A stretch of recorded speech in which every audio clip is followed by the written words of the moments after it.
man who helped me carry the nightstand in my car did not speak.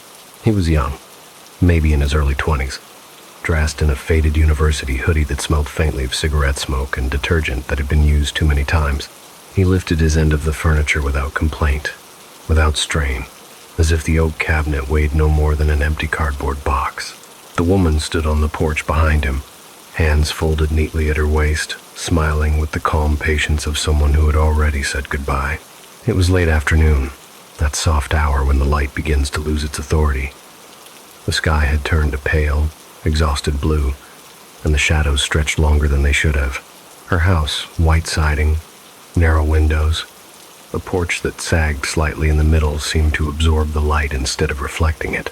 "You'll want to keep it dry," she said as we angled the nightstand into my trunk. Her voice was gentle, almost apologetic.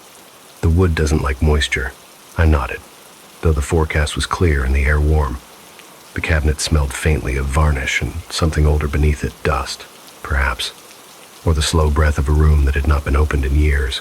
The brass handle on the single drawer was worn smooth, dulled by decades of hands pulling it open. "It's solid," I said, mostly to fill the silence. "Yes," she replied. "It is." She watched as I closed the trunk. Not in the way someone watches a transaction conclude, but the way a person watches a door shut on a familiar room. Her eyes lingered a moment longer than necessary. Then she smiled again, smaller this time, and stepped back. The drive home took less than 20 minutes. Traffic was light. The radio murmured quietly, a late afternoon talk show fading in and out as I passed beneath overpasses and clusters of trees. I remember thinking, idly, that the nightstand was larger than I had expected, that it would dominate the small bedroom of my apartment, that I should have measured more carefully. When I arrived, the building was quiet, in the way apartment complexes often are, before evening fully settles in. No footsteps above me, no televisions humming through thin walls, just the distant sound of a lawn sprinkler ticking somewhere down the block. I carried the nightstand inside by myself. It was heavier than it had been before. Not dramatically so, just enough to register, enough to make me adjust my grip halfway up the stairs, shifting my fingers beneath the base, feeling the grain of the wood press into my palms. The smell followed me into the apartment, deeper now, warmed by the effort. I set it beside my bed, where a cheaper, hollow thing had stood for years. The oak cabinet made the rest of the room feel temporary, like furniture borrowed from a storage unit. I stepped back, hands on my hips, and regarded it with a quiet satisfaction. I did not open the drawer right away. There was no reason for that. No superstition. I simply plugged my phone into its charger, tossed my keys onto the kitchen counter, and went about my evening routine. I reheated leftovers. I stood at the sink and ate them straight from the container, scrolling absently through messages I had already read. When I finally sat on the edge of the bed and reached for the drawer, it did not move. I tried again, pulling gently at first, then with a little more force. The brass handle was cool beneath my fingers. The drawer shifted, perhaps a millimeter, then stopped. I leaned closer, peering into the narrow gap between wood and frame. "Stuck," I murmured, to no one. I fetched a flashlight from the hall closet and knelt, angling the beam along the underside of the drawer. The light caught on dust thick enough to leave patterns where something had been dragged. The rails looked intact. Old, but intact. I pulled again. There was a faint sound, not a crack, not quite a scrape, more like the reluctant exhale of something that had been holding tension for a long time. The drawer slid open an inch, then two. Inside, there was nothing, at least nothing at first glance. No papers, no loose change, no forgotten objects tucked into the corners, just bare wood. Darker inside than out, as if the interior had aged in a different climate. I ran my fingers along the bottom, feeling for false panels, hidden seams. The surface was smooth, uninterrupted. Then my knuckle tapped something hollow. The sound was subtle, a difference in tone more than volume. I froze, listening to the echo of it fade into the quiet room. I pressed again, this time deliberately. The center of the drawer's base gave slightly under pressure. My heart rate increased. Though I could not have said why, there was a familiar thrill in the discovery. The same satisfaction one feels when finding a hidden compartment in an old desk or a forgotten pocket in a jacket. It felt earned. I slid the drawer all the way out and turned it over on the bed. The false bottom was not obvious. There were no latches, no visible seams. Only when I pressed firmly at one corner did the panel lift, revealing a shallow space beneath. Something lay inside. A photograph. It was a Polaroid. The white border was slightly yellowed, the corners soft with age. I picked it up carefully, as if it might crumble beneath my fingers. The image was dark, grainy, but unmistakable. It was my bedroom. The angle was wrong. That was the first thing I noticed. The photograph had been taken from low and to the side, angled upward toward the bed, from the exact height and position of the nightstand itself. In the picture, I was asleep. The man who helped me carry the nightstand in my car did not speak. He was young, maybe in his early 20s, dressed in a faded university hoodie that smelled faintly of cigarette smoke and detergent that had been used too many times. He lifted his end of the furniture without complaint, without strain, as if the oak cabinet weighed no more than an empty cardboard box. The woman stood on the porch behind him, hands folded neatly at her waist, smiling with the calm patience of someone who had already said goodbye. It was late afternoon, that soft hour when the light begins to lose its authority. The sky had turned a pale, exhausted blue, and the shadows stretched longer than they should have. Her house, white siding, narrow windows, a porch that sagged slightly in the middle seemed to absorb the light instead of reflecting it. "You'll want to keep it dry," she said as we angled the nightstand into my trunk. Her voice was gentle, almost apologetic. "The wood doesn't like moisture." I nodded, though the forecast was clear and the air warm. The cabinet smelled faintly of varnish and something older beneath it, dust, perhaps, or the slow breath of a room that had not been opened in years. The brass handle on the single drawer was worn smooth, dulled by decades of hands pulling it open. "It's solid," I said, mostly to fill the silence. "Yes," she replied. "It is." She watched as I closed the trunk. Not in the way someone watches a transaction conclude, but the way a person watches a door shut on a familiar room. Her eyes lingered a moment longer than necessary. Then she smiled again, smaller this time, and stepped back. The drive home took less than 20 minutes. Traffic was light. The radio murmured quietly, a late afternoon talk show fading in and out as I passed beneath overpasses and clusters of trees. I remember thinking, idly, that the nightstand was larger than I had expected, that it would dominate the small bedroom of my apartment, that I should have measured more carefully. When I arrived, the building was quiet, in the way apartment complexes often are, before evening fully settles in. No footsteps above me, no televisions humming through thin walls, just the distant sound of a lawn sprinkler ticking somewhere down the block. I carried the nightstand inside by myself. It was heavier than it had been before. Not dramatically so, just enough to register, enough to make me adjust my grip halfway up the stairs, shifting my fingers beneath the base, feeling the grain of the wood press into my palms. The smell followed me into the apartment, deeper now, warmed by the effort. I set it beside my bed, where a cheaper, hollow thing had stood for years. The oak cabinet made the rest of the room feel temporary, like furniture borrowed from a storage unit. I stepped back, hands on my hips, and regarded it with a quiet satisfaction. I did not open the drawer right away. There was no reason for that, no superstition. I simply plugged my phone into its charger, tossed my keys onto the kitchen counter, and went about my evening routine. I reheated leftovers. I stood at the sink and ate them straight from the container, scrolling absently through messages I had already read. When I finally sat on the edge of the bed and reached for the drawer, it did not move. I tried again, pulling gently at first, then with a little more force. The brass handle was cool beneath my fingers. The drawer shifted perhaps a millimeter, then stopped. I leaned closer, peering into the narrow gap between wood and frame. "Stuck," I murmured. To no one. I fetched a flashlight from the hall closet and knelt, angling the beam along the underside of the drawer. The light caught on dust thick enough to leave patterns where something had been dragged. The rails looked intact, old, but intact. I pulled again, There was a faint sound, not a crack, not quite a scrape, more like the reluctant exhale of something that had been holding tension for a long time. The drawer slid open an inch, then two. Inside, there was nothing. At least, nothing at first glance. No papers, no loose change, no forgotten objects tucked into the corners, just bare wood, darker inside than out, as if the interior had aged in a different climate. I ran my fingers along the bottom, feeling for false panels, hidden seams. The surface was smooth, uninterrupted. Then my knuckle tapped something hollow. The sound was subtle, a difference in tone more than volume. I froze, listening to the echo of it fade into the quiet room.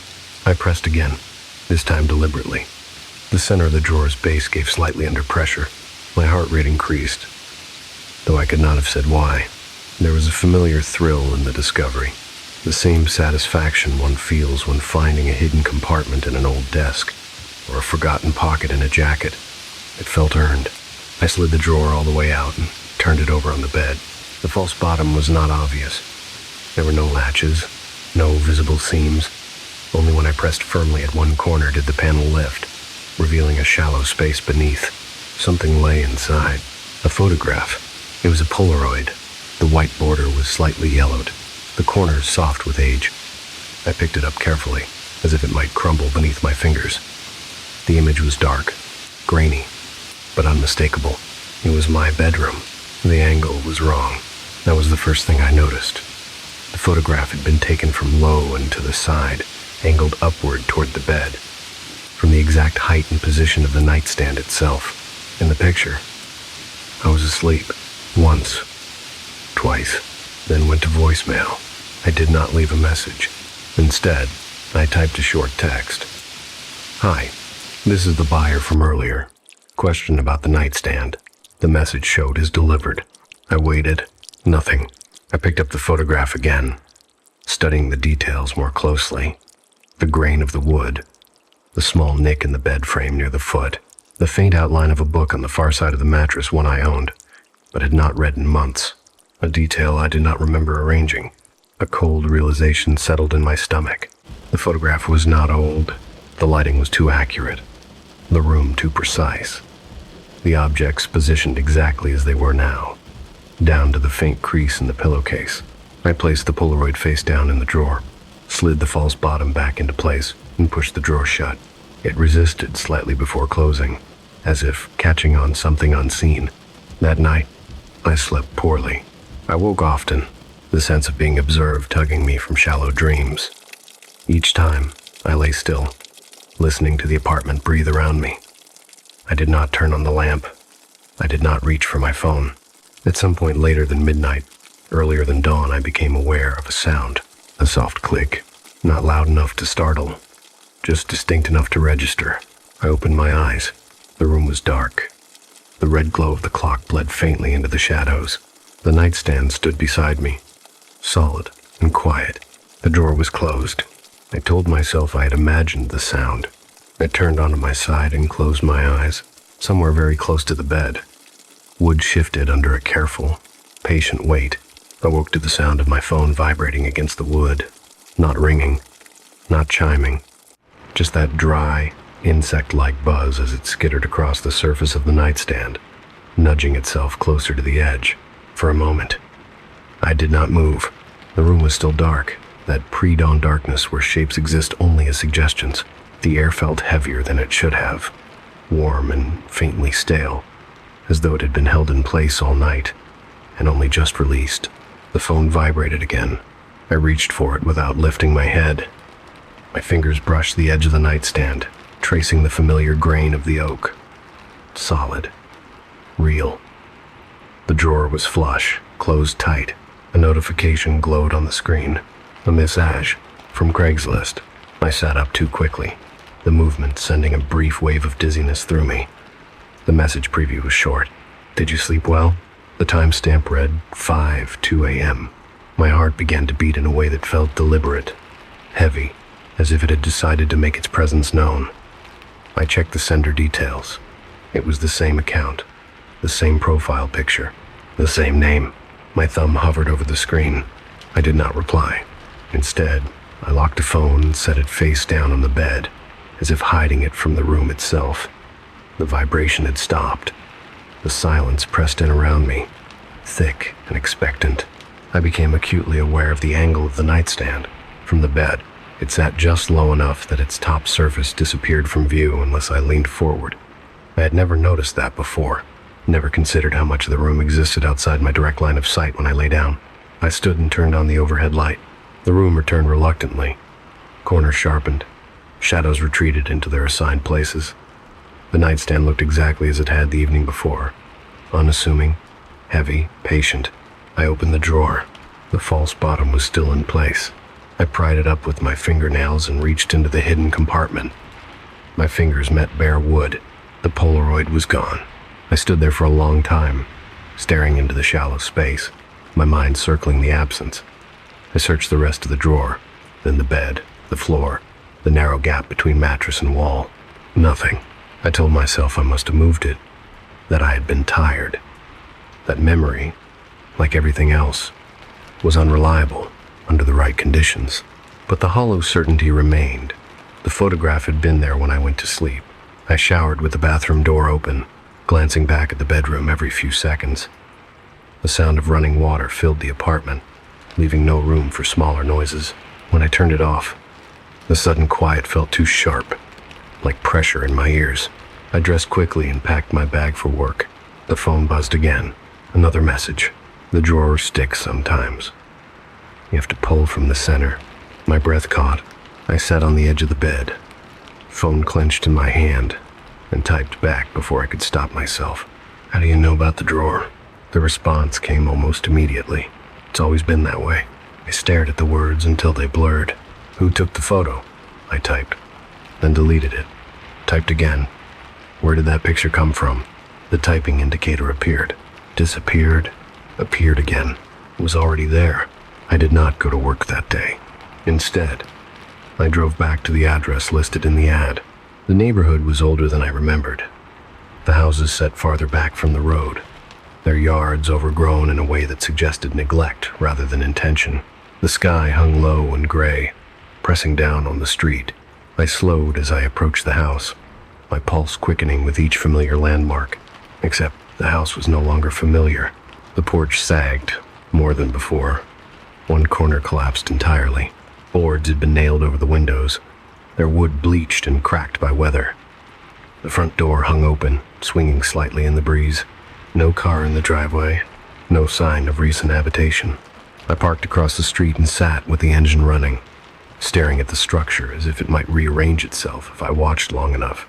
A neighbor emerged from the house next door, an older man carrying a trash bag. He paused when he saw me, his expression guarded.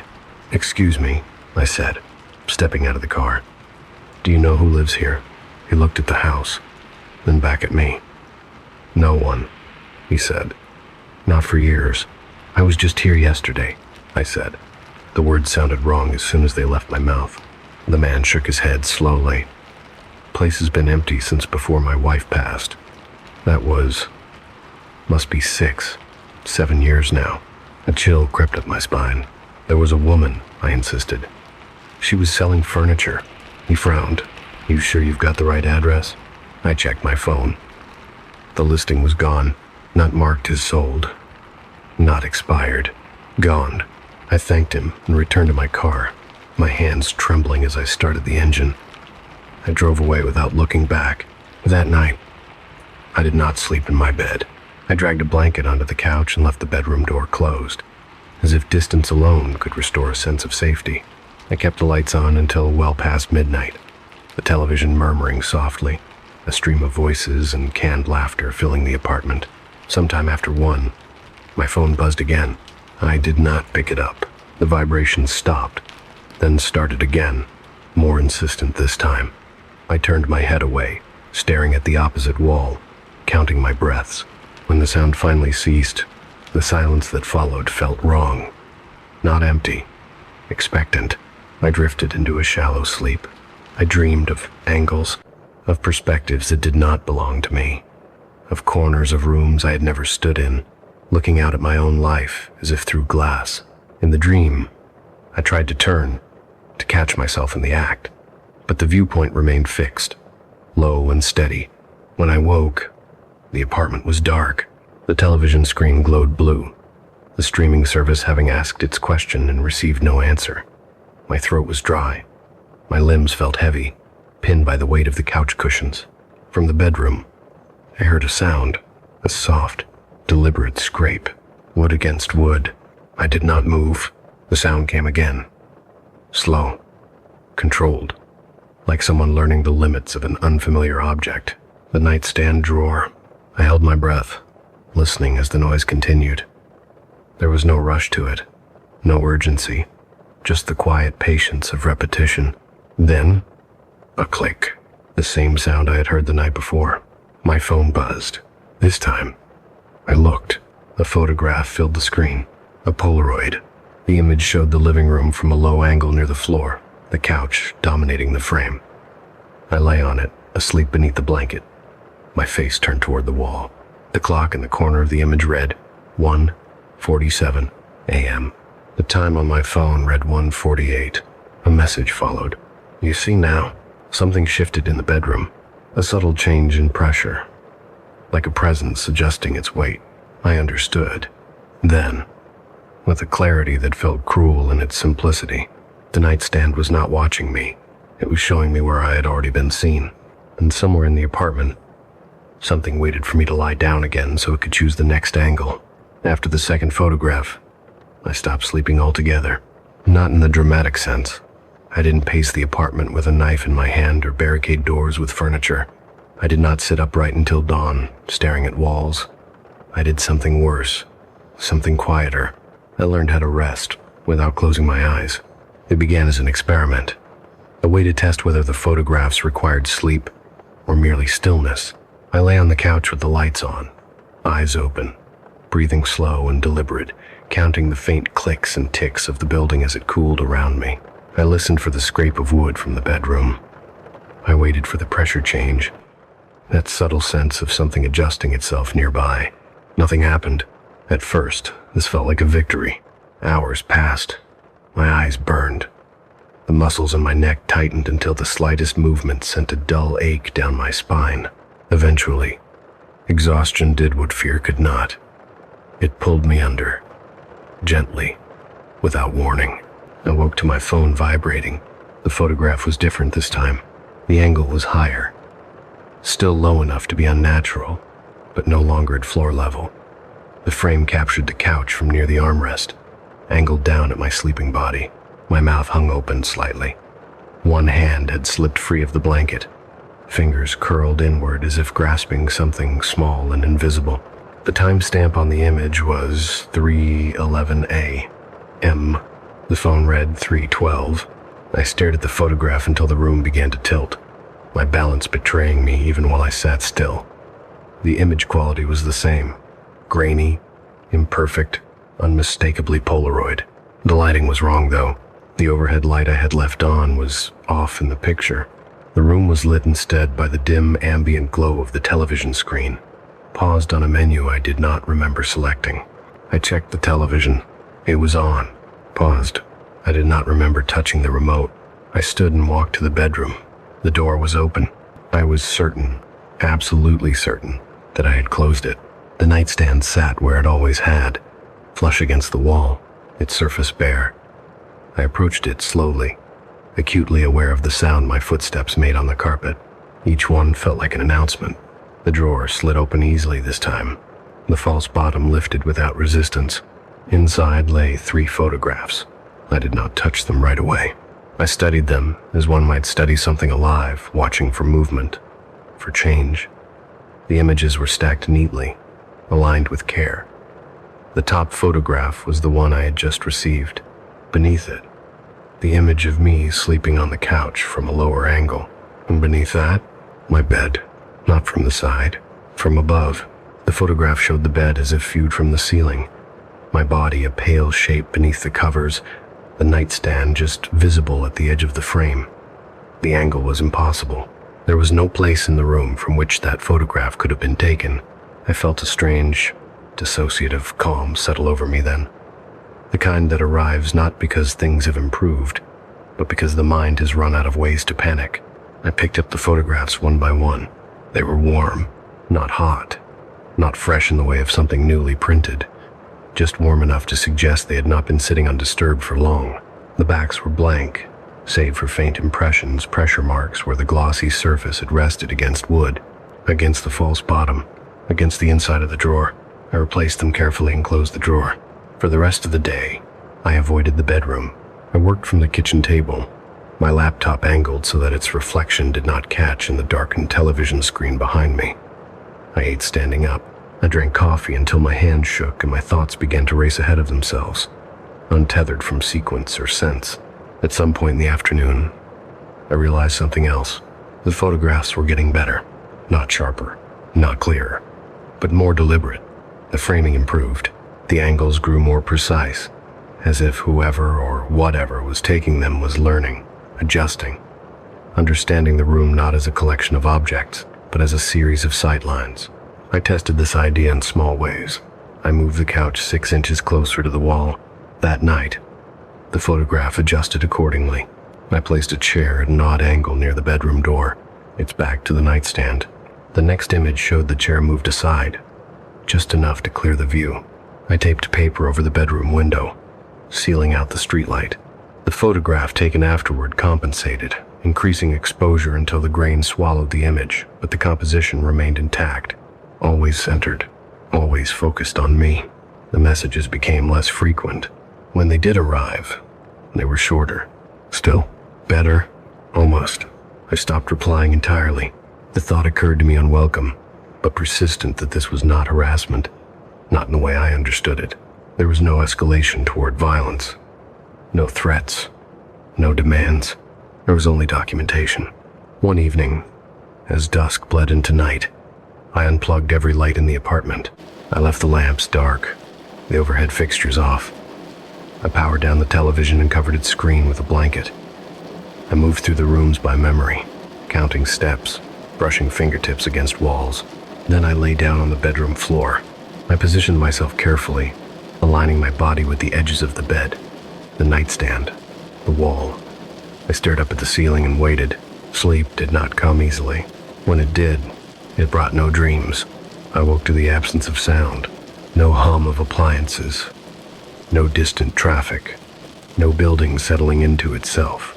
The silence felt manufactured, deliberate, like a held breath. My phone lay beside me on the floor. The screen was already lit. The photograph filled it completely. The image showed the bedroom from the doorway, not from low or high, but from standing height, as if taken by someone who knew where to stand. In the photograph, I lay on the floor exactly as I was now, eyes closed, arms at my sides. The bed loomed beside me, its underside a dark void. The nightstand stood just beyond my head, its drawer open a few inches. The timestamp read 4:26 a.m. The phone read 4:26. I became aware, slowly, of something else. The angle of the photograph included a sliver of the hallway beyond the bedroom door. In that narrow slice of space, the edge of a wall was visible and something pressed against it. Not a face, not a hand, just a darker shape, slightly out of alignment with the geometry of the hall, as if the air itself had been folded there, thickened by proximity. I did not move. The drawer creaked, just a fraction, the sound of wood responding to pressure. I closed my eyes, not in surrender, but in calculation. If the photographs required me to sleep, perhaps I could deny them that. If they required stillness, perhaps I could disrupt it. I rolled onto my side. The phone vibrated. A new image appeared. The photograph showed me mid-motion, my body blurred slightly as I turned. The framing was imperfect for the first time. The angle skewed, as though the photographer had been surprised. The message that followed was longer than any before. You don't need to help anymore. The drawer slid open another inch. I opened my eyes. The bedroom was empty. No folded darkness in the hallway. No presence by the door. Just the familiar shapes of furniture and walls, rendered strange by the absence of anything overtly wrong. I stood slowly, every muscle protesting, and approached the nightstand.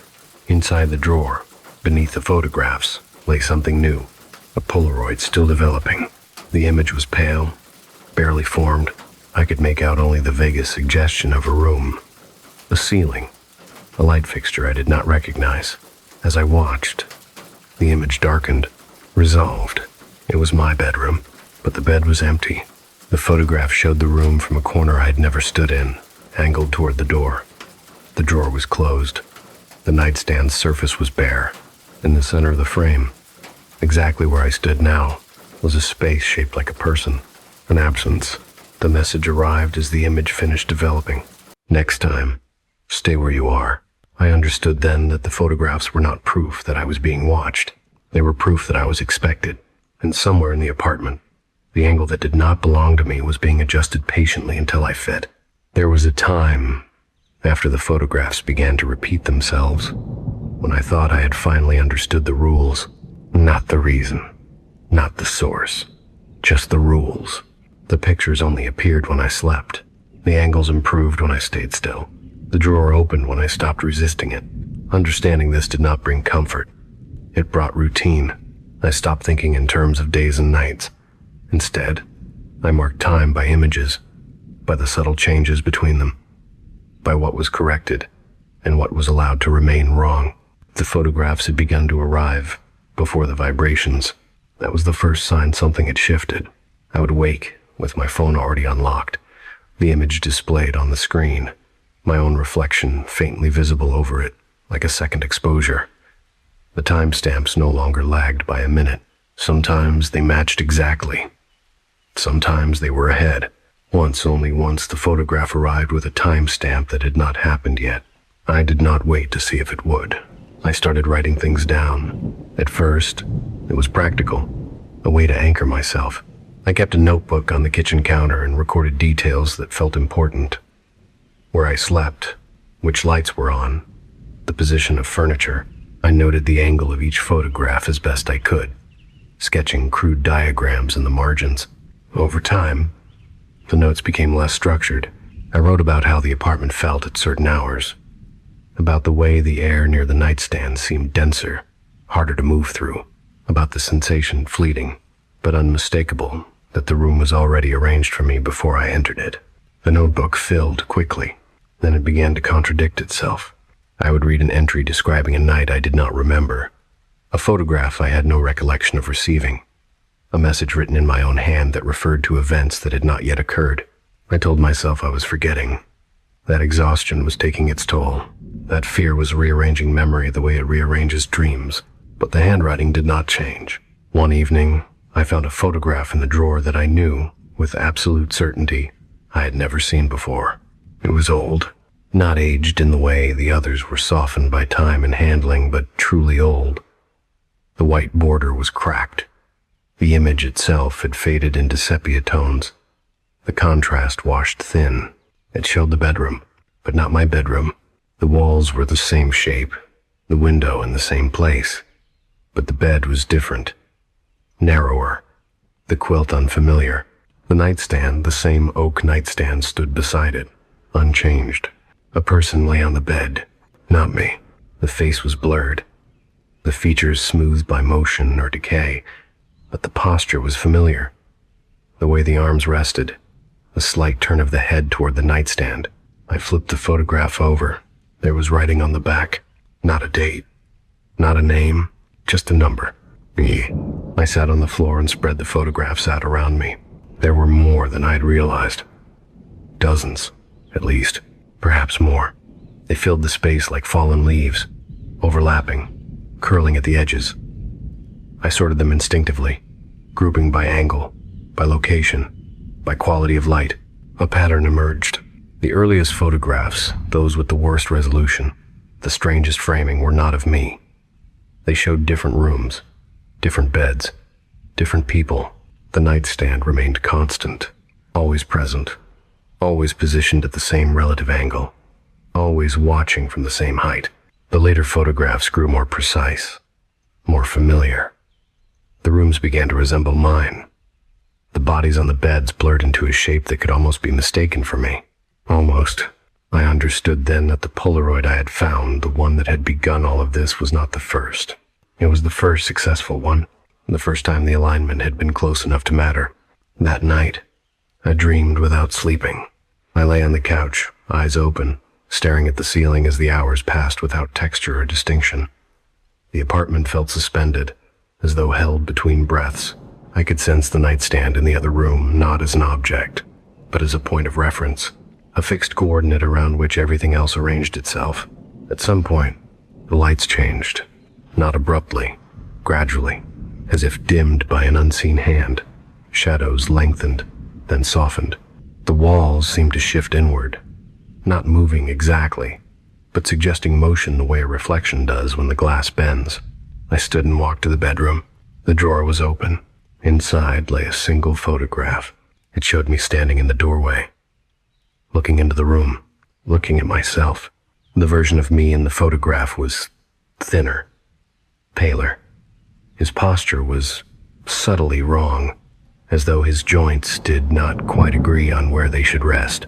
His eyes were open, fixed on the space just beside the nightstand. The timestamp read 0. I backed away, my heel catching on the edge of the rug. The phone buzzed. "You're close." I found myself laughing then.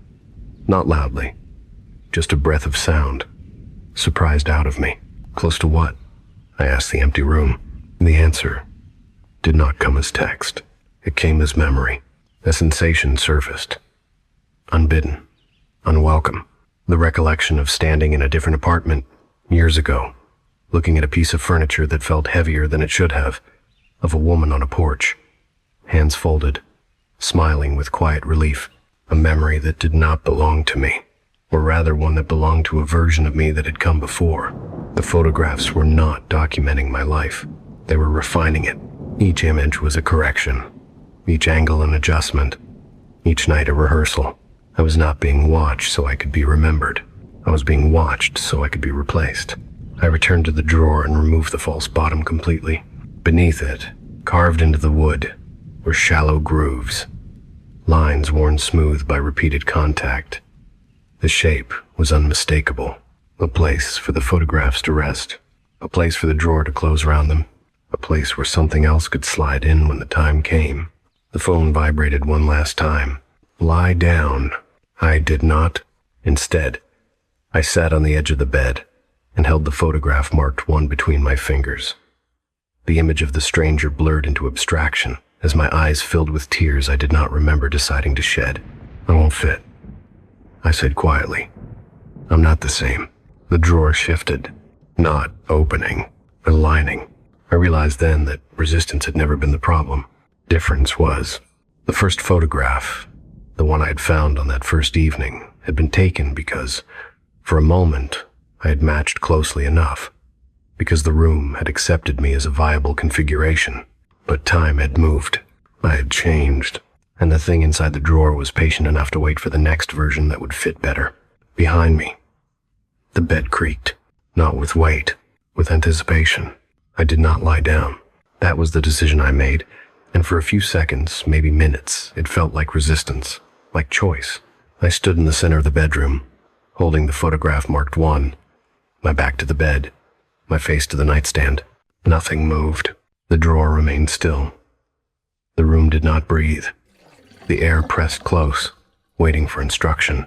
I realized then that the thing the photographs documented was not obedience. It was alignment. I had been trying to disrupt the process by moving, by staying awake, by changing the furniture. But those were surface gestures. What mattered was something smaller, quieter, and far more difficult to alter. The way I occupied the room. I thought of all the nights I had slept without noticing the angle of the nightstand. The countless hours I had existed within its field of view without questioning what that meant. How easily I had accepted the arrangement. The position I returned to each night because it was familiar, because it fit. I placed the photograph back in the drawer, not beneath the false bottom, not hidden, on top. The phone buzzed. I did not look at it. Instead, I sat on the edge of the bed, not lying down, just sitting, my feet flat on the floor, my hands resting on my knees. I breathed slowly, deliberately, the way I had when this first began. The drawer slid open, fully this time. There was no sound of effort, no scrape, It opened as if it had been waiting for permission. Inside, the photographs were gone. In their place lay a single Polaroid. Blank, the white border was pristine, unmarked by time or handling.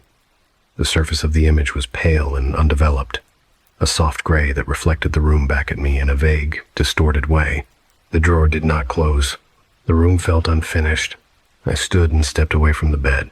The sensation was immediate, a subtle resistance in the air, like pushing against a current. The farther I moved from the nightstand, the stronger it became. Not pain, not force, just a quiet insistence that I was leaving the frame. I stopped. In that stillness, memory surfaced again, not as intrusion, but as invitation. The porch, the woman's folded hands, her relief when the trunk closed. She had not been selling furniture. She had been handing something over. I understood now why she had looked at the nightstand the way she did, why her smile had been so careful, why she had not asked for feedback or offered a return. The Polaroid did not capture moments. It confirmed occupancy. I picked up the blank photograph and held it between my fingers. It was cool. Waiting. Just one, I said softly, unsure who I was speaking to. That's all you need, isn't it? The air near the nightstand shifted. I lay down, not on the bed, on the floor. I aligned myself carefully, adjusting my position by inches until the resistance eased, until the room seemed to accept me again. My head rested near the base of the nightstand, my body angled away from the bed. The drawer slid shut. Sleep came quickly then. Too quickly. Like stepping off a curb you thought was there and finding only air. When I woke, the room was bright. Morning light filled the bedroom, crisp and ordinary. The clock read 8:03 a.m. The bed was untouched. The nightstand stood where it always had. The drawer was closed. I stood slowly, half expecting dizziness, fear, the weight of memory to press down on me. Nothing did. The phone lay on the floor beside me. One notification waited, from Craigslist. Are you satisfied with your purchase? Below it, a photograph. The image showed the bedroom. From my usual angle, the bed was empty. The nightstand stood quietly at the edge of the frame, and in the center of the room, exactly where I'd slept, lay a shape just slightly out of focus, something that looked, at a glance, like a shadow, or the place where one should have been. I deleted the message. I unplugged the lamp, closed the drawer, made the bed. That night, I slept deeply, without dreams. In the morning, there were no new photographs. Days passed. Then weeks. The nightstand remained. Sometimes, when the apartment is quiet and the light hits the wood just right, I catch myself avoiding certain angles, standing a little to the left, sitting farther from the bed, not because I'm afraid, because I know better now. Every room has a place where it expects someone to be, and every object that watches long enough eventually learns what fits. Story 2. The house did not look expensive from the road. That was the first thing that felt wrong.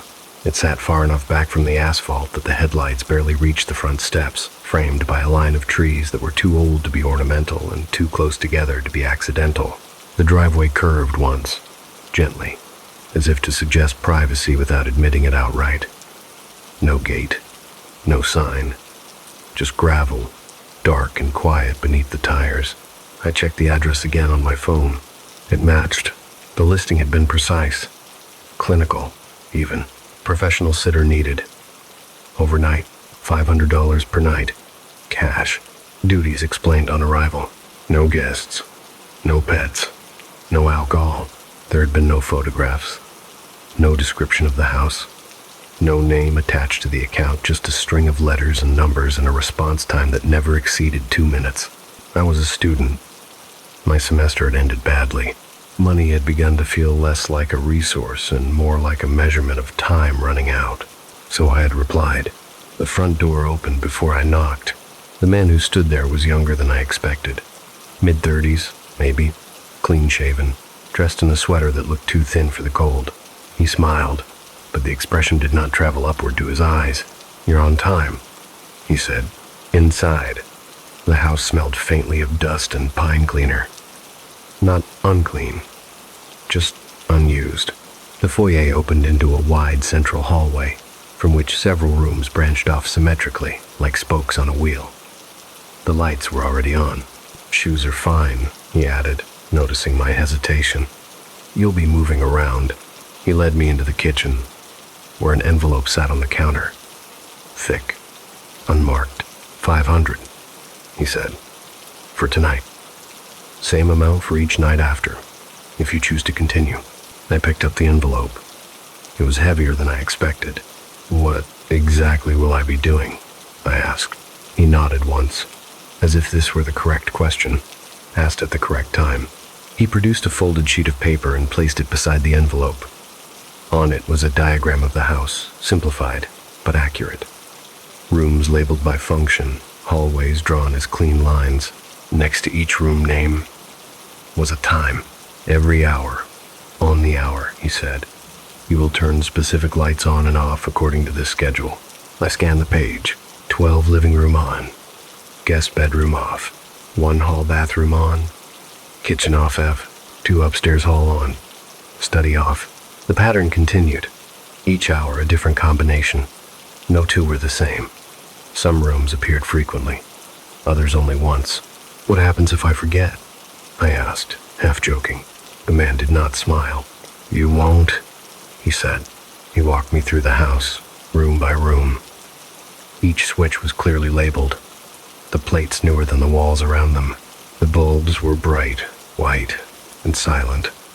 No hum, no flicker. "The forest line starts there," he said, gesturing through the back windows. Beyond the glass, the trees pressed close, their branches tangled in a way that made depth difficult to judge. The darkness between trunks felt dense, textured. "Do not look outside after midnight." He said it casually, the way one might mention a house rule about shoes or smoking. "Why not?" I asked. "Because you don't need to," he replied. He showed me where I could sit when I wasn't moving the living room, centrally located, with clear lines of sight to most of the house. A chair faced inward, away from the windows. On the side table beside it sat a digital clock, large numbers, glowing red. "You'll hear the chime," he said. "Don't rely on it. Use the clock." "And the lights?" I asked. "Why this pattern?" He folded the diagram once, twice, and slid it back into his pocket. "It's important that the house appears occupied," he said. "Occupied by who?" He paused. "By me," he said finally. "By you. By anyone who might be watching." I opened my mouth to ask another question, but he had already turned away. "I'll return in the morning," he said, slipping on a coat. "Do not answer the door for anyone. Do not deviate from the schedule. If something seems off, continue as instructed." He hesitated at the threshold. "And if you hear movement in the woods," he added, "do not adjust the lights to compensate. The pattern matters more than your instincts." Then he was gone. The house settled around me. At 11:59, I stood in the living room, diagram in hand, eyes flicking between the paper and the clock. The silence felt staged, as if it were part of the job. The clock ticked over. Chardin, living room on, guest bedroom off. I flipped the switches. Nothing happened. No sensation. No sound beyond the soft click of plastic. The lights obeyed without protest. I returned to the chair. At 1, I moved again. At deux, 0. At tres, 0. The repetition began to smooth the edges of my anxiety. The movements became routine, almost meditative. Walk, switch, return, sit. The house remained still, obedient to the pattern imposed upon it. At 12:47, I heard the first sound from the forest. It was distant, faint, like wind moving through branches at the wrong angle. I froze in the hallway, listening. The sound came again. Not wind, footsteps. Slow, careful, circling. I remembered the instruction. Do not look outside after midnight. I returned to the chair and stared at the wall opposite the windows, focusing on the clock's red numbers until they blurred. Began. I stood, crossed the room, flipped the lights. As I did, I noticed something new. From the corner of my eye, through the reflection in the darkened television screen, I saw movement, not inside the house, outside. A shape passed between trees, tall and thin, its outline breaking and reforming as it moved behind trunks and branches. I turned my head without thinking. The glass reflected nothing. The forest beyond the window was still. At 2, my phone buzzed. A call? No name. No number. I let it ring. It stopped. At 2:1, a text message appeared. You missed the study. My stomach tightened. I checked the diagram. I hadn't. Study off was scheduled for 2. The switch was down. The room was dark. I stood slowly and walked back toward the study, each step deliberate. The door was ajar. I pushed it open. The light was on. I turned it off. My phone buzzed again. Another message. Good. Don't improvise. I sat back down. The chair suddenly less comfortable than before. At 3, I followed the schedule exactly. At 4, the sound from the forest grew closer. Not louder. Closer. Like the careful testing of distance. The measurement of ground. The lights continued to cycle. At 4:17, my phone rang again. This time, I answered. Hello? I whispered. The man's voice came through, calm and controlled. They're watching now, he said. Don't look at them. I'm following the schedule, I said. I know, he replied. That's why they're confused. I swallowed. What happens if they figure it out? There was a pause. Then we adjust, he said. But not tonight. The call ended. At 4:59, I stood in the hallway, hand hovering over the switch. The clock changed. Wudan. The living room light went off, and from somewhere just beyond the glass, something mimicked the sound of a switch being flipped. By the time the living room light went dark at 5, the house had learned my footsteps, or I had learned its resistance, because every movement afterward felt measured against something unseen, a calibration I could sense but not see, and I returned to the chair with a peculiar certainty that the room would remember where I had stood, even after I left it, that the space would hold the impression the way carpet remembers weight, and the clock's red numerals pulsed forward with a confidence I did not share, while the forest pressed closer without making a sound, its presence registering not as noise but as subtraction, as the removal of distance. And when the next hour came, I rose too early, correcting myself mid-step, waiting for the exact second to turn, because the diagram did not allow for anticipation any more than it allowed for hesitation. And when I moved through the hallway, I noticed that some lights seemed brighter than before, not in intensity but in attention, as though they were aware of being used. And the schedule, folded now, softened by handling, had begun to feel less like instructions and more like a language, one that relied on absence as much as illumination, because when a room went dark, it did not empty. It sharpened, the shadows becoming boundaries rather than voids, and I began to sense, with an unease that crept behind my eyes, that the pattern was not designed to convince anyone of occupancy, but to deny something a continuous path, to interrupt lines of sight that only existed when rooms aligned. And this understanding arrived just as a faint tapping began at the far end of the house. Not on glass, not on wood, but on something harder to name, like knuckles testing the idea of a surface, and they kept my gaze fixed forward as instructed, counting breaths, counting seconds, because I knew without being told that looking would complete something. And when my phone vibrated again, the message was shorter than before, more urgent in its economy. Don't compensate. And I realized with a sick lurch that the tapping coincided with the minutes between changes, that whatever paced the trees did not react to light but to rhythm, to the brief windows where nothing shifted, where the house existed without instruction. And as I crossed into the study at the next hour, I felt the wrongness immediately. A draft where there should have been stillness, the sense of a presence not in the room but in its outline, like a coat left on an invisible body. And when I flipped the switch, the light came on a half-second late, just long enough for my reflection in the darkened window to appear beside another shape that did not move when I did, and I turned away too fast to confirm it, heart pounding in a steady, unhelpful cadence, and returned to the chair where the clock ticked toward the next obligation with merciless clarity. And somewhere in the forest a sound answered, not a voice, not quite a breath, but the practiced patience of something that had learned the schedule well enough to wait for its mistake.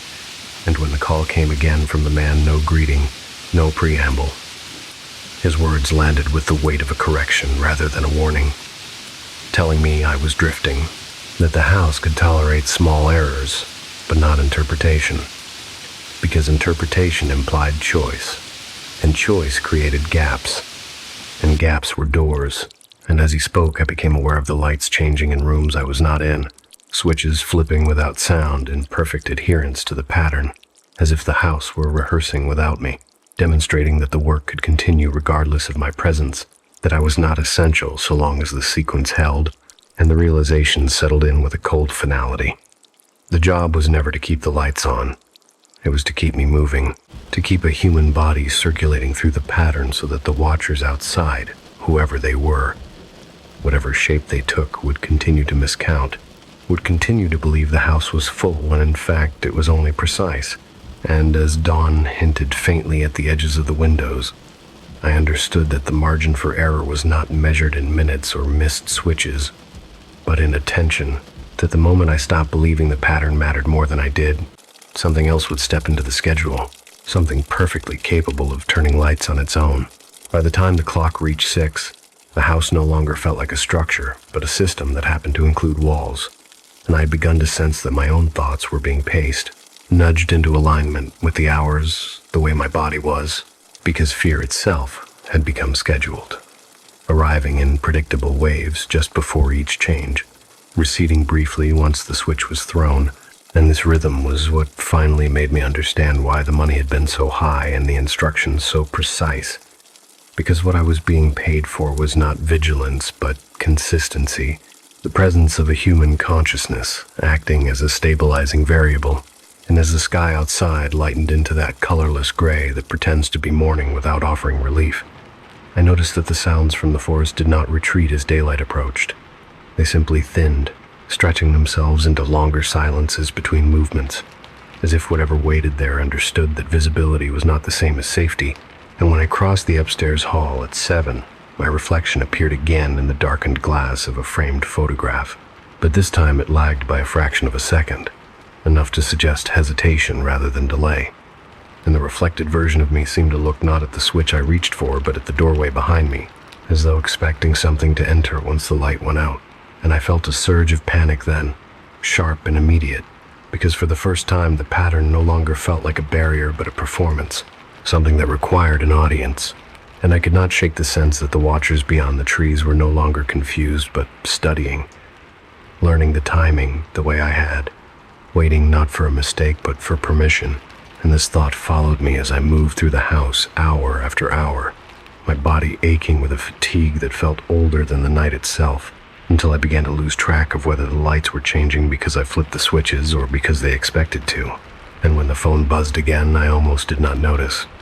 My attention stretched thin across too many rooms at once, and the message that appeared was not from the man but from an unknown number, from its brevity unsettling, and its certainty they're closer today, and I deleted it without replying. Not because I doubted it, but because acknowledging it felt like another form of adjustment, another way of widening the margins the man had warned me about. And somewhere around 10, I realized the forest had gone quiet entirely. Not the absence of sound, but the presence of restraint, like a held posture. And the house responded by becoming more active, lights cycling with a smoothness that suggested anticipation. And I found myself hurrying between rooms, not because the schedule demanded it, but because standing still had begun to feel dangerous, as if motion itself were the last thing distinguishing me from the system I served.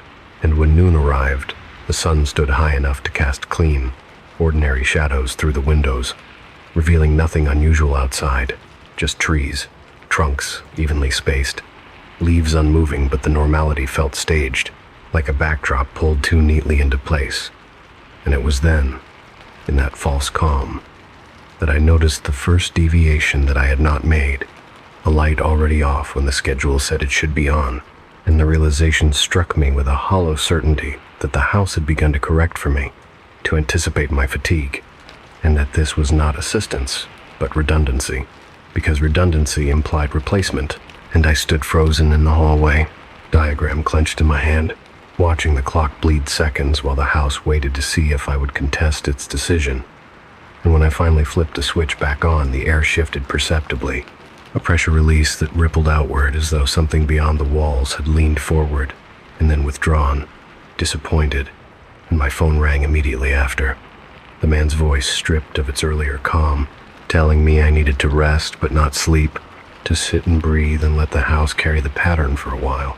And I wanted to ask him how long this job was supposed to last, whether there was an end point or simply a morning where he returned and paid me again. But the words that came out instead were a confession I did not remember deciding to make, because I told him I thought the house was learning faster than I was. And he went quiet long enough that I could hear my own pulse echoing in my ears. And when he spoke again, his tone had changed, heavy with a resignation that felt practiced, explaining that the house was not learning, it was remembering, and that every sitter left traces, habits, timing, small preferences that accumulated like dust, making it easier for whatever watched from the forest to predict human movement, which was why sitters were rotated, replaced before familiarity could become liability. And as he spoke, I realized with a slow, creeping dread that he had not said how often, and that the envelope of cash on the kitchen counter had begun to feel less like payment and more like a marker, a sign that my presence had already been logged. And when the call ended, I found that the lights had stopped changing entirely, the house settling into a static configuration that did not match the diagram at all. And for a terrible moment I thought I had lost time, that I had failed without noticing. But the clock confirmed only minutes had passed, and in that stillness the forest responded at last. Footsteps no longer circling but approaching, deliberate and unhurried. And I understood then that the pattern had not been broken but completed, that the stillness itself was the final configuration, one that required a human body to occupy the center of the house and do nothing at all. And as the first knock sounded not on the door but on the wall, directly behind where the living room chair faced inward, I felt the house lean into the sound, as if acknowledging a cue. And the lights flickered once, not on or off, but inward, collapsing the boundaries between rooms until the entire structure felt like a single, shared space. And in that moment of convergence, I became acutely aware that the job title had been accurate in a way I had not understood at first. Because I was not sitting for the house. I was sitting in for something else, holding a position that could not be left vacant. And as the knocking continued, slow and patient, matching the rhythm of my breathing, I realized the worst truth of all, the one that settled into me with a clarity that eclipsed fear. If I stood up now, if I broke the stillness the house demanded, whatever waited outside would not need to find the door, because the house had already learned exactly where to let it in. I do not know how long the knocking continued before I understood it was not trying to get my attention but to establish a rhythm, because once that thought settled in my mind, the sound stopped, feeling external, and began to feel like a metronome set somewhere just behind my sternum, marking time in a way the clock never could, and the chair beneath me placed so deliberately facing inward seemed less like furniture and more like an anchor point, a position that had been chosen long before I arrived, because when I shifted my weight even slightly, the pressure in the room changed, the walls responding with a subtle resistance that made the act of standing feel not forbidden but impractical, as if the house itself were quietly suggesting efficiency over panic. And I sat there listening as the knock resumed at a slower pace, each impact separated by long pauses that felt like questions I was expected not to answer. And it occurred to me then that the instruction not to look outside had never been about what I might see, because whatever waited beyond the glass was already accounted for, already present in the logic of the pattern, and what mattered was not vision but acknowledgement, the moment when observation became recognition, and recognition became invitation. And this thought came with the uncomfortable realization that I had already crossed some invisible threshold simply by noticing how carefully the sound matched my breathing, how the pauses lengthened when my chest tightened and shortened when I forced myself to inhale more evenly, and the house seemed to reward this awareness by easing its grip, the air loosening just enough for me to think more clearly. And in that clarity I remembered the man's voice telling me not to compensate, not to improvise. And I understood now that compensation was not about lights, but about attention, about the instinct to respond, to correct, to soothe the unease by doing something, anything. And so I sat perfectly still while the knocking migrated along the wall behind me, not traveling in space so much as relocating its emphasis, as if testing different points of contact until it found the one that resonated best. And when it did, the house reacted with a soft, collective creak, beams and joints answering in sympathy. And I felt a wave of nausea as the thought surfaced that this was not the first time this had happened, that the house had endured this exchange many times before, adjusting incrementally with each sitter until the process became smoother, quieter, more efficient. And the lights, those obedient markers of human presence, flickered once in unison, not changing state but acknowledging alignment. And it was in that moment, with the entire house briefly unified, that my phone vibrated again, the screen lighting up with a message from the man that contained no words at all, only a single image, grainy and dim, showing the living room from an angle that should not have been possible, as if taken from somewhere above the chair. Looking down at the exact posture I occupied now, and the timestamp on the image was not a time but a sequence number, a long string of digits that meant nothing to me but suggested continuity, iteration, and I realized with a slow, sinking dread that I was not being warned but logged, my behavior recorded as data, another data point in a system that refined itself through repetition, and the knocking ceased abruptly after that, replaced by a sound that was worse in its familiarity, because it was the soft, careful click of a switch being flipped somewhere in the house, followed by another and another, lights changing in a pattern I did not recognize but that felt intentional, deliberate. And when I glanced at the clock, unable to stop myself this time, I saw that it had stopped counting minutes and begun counting down, the red numerals descending at a pace that did not correspond to any standard measure of time. And panic surged then, hot and immediate, because countdowns imply an end, and ends imply consequences, and I found myself gripping the arms of the chair as the house continued its autonomous performance. Switches clicking in distant rooms, the forest beyond the walls, responding with movement that I could sense rather than hear, a shifting of mass, a redistribution of attention, and I understood that the pattern had reached a stage where my participation was no longer required, where my stillness was not a rule but a courtesy, and the thought of standing, of reclaiming agency through motion felt suddenly obscene, like interrupting a ritual at the wrong moment.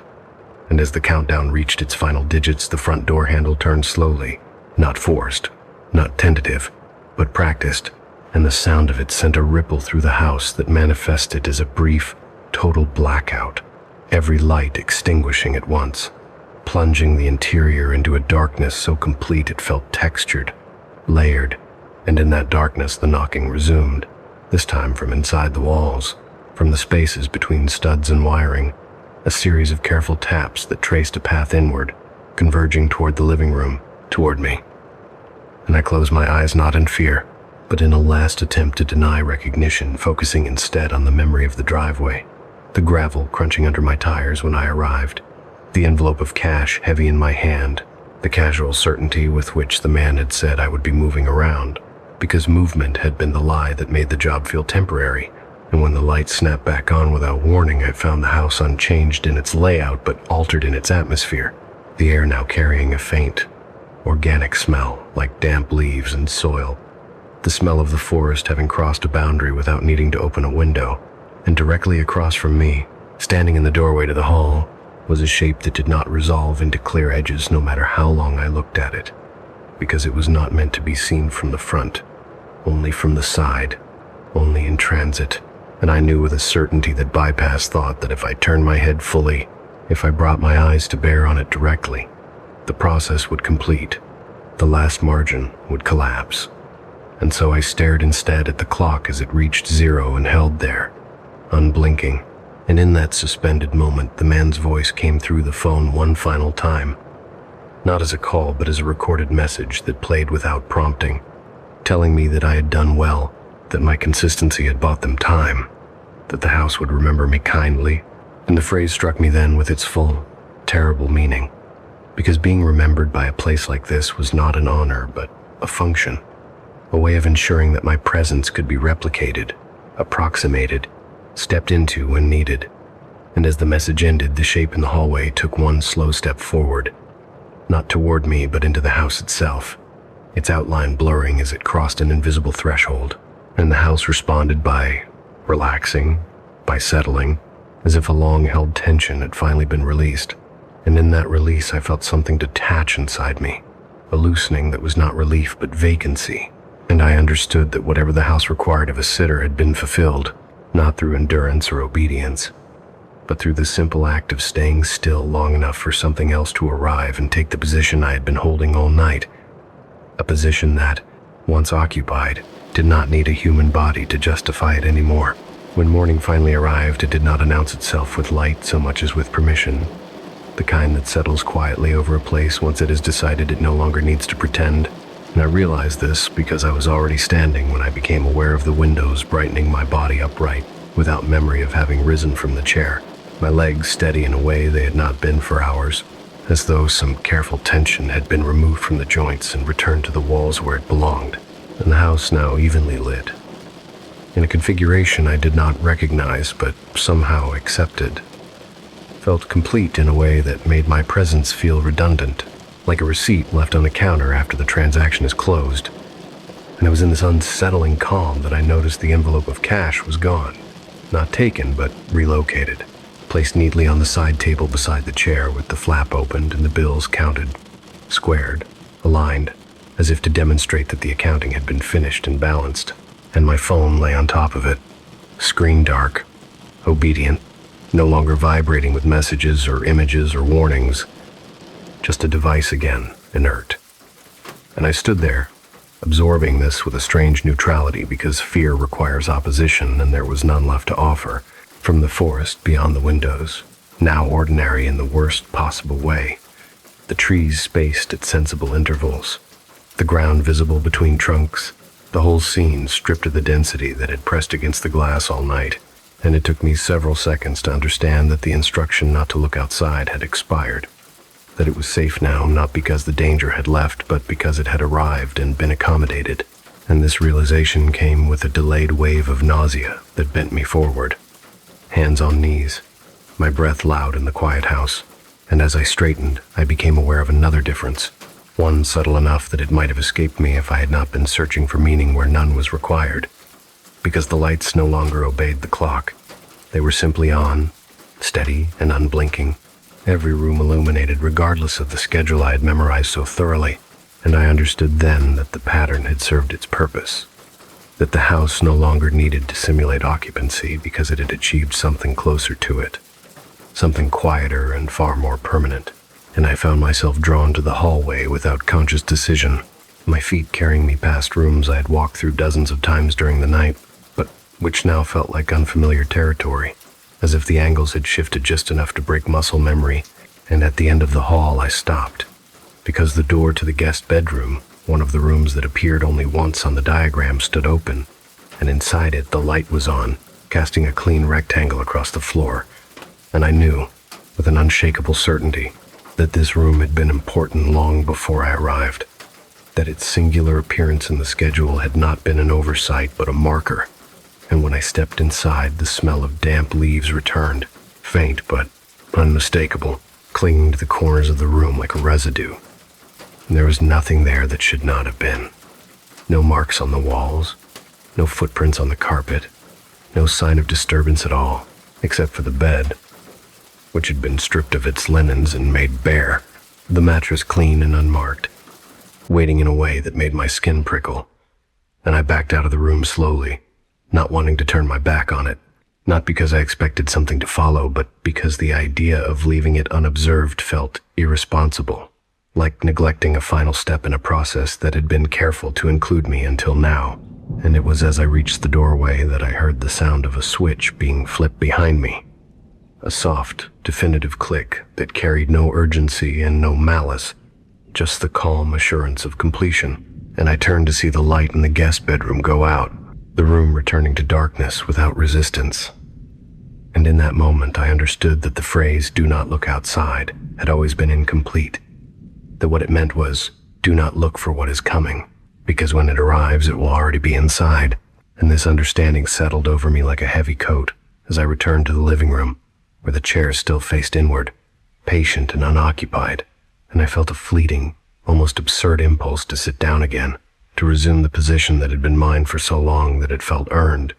But the impulse passed as quickly as it came, replaced by a deeper, colder awareness that whatever had needed me to sit there had moved on, had found a more suitable occupant, one that did not tire or question or require payment.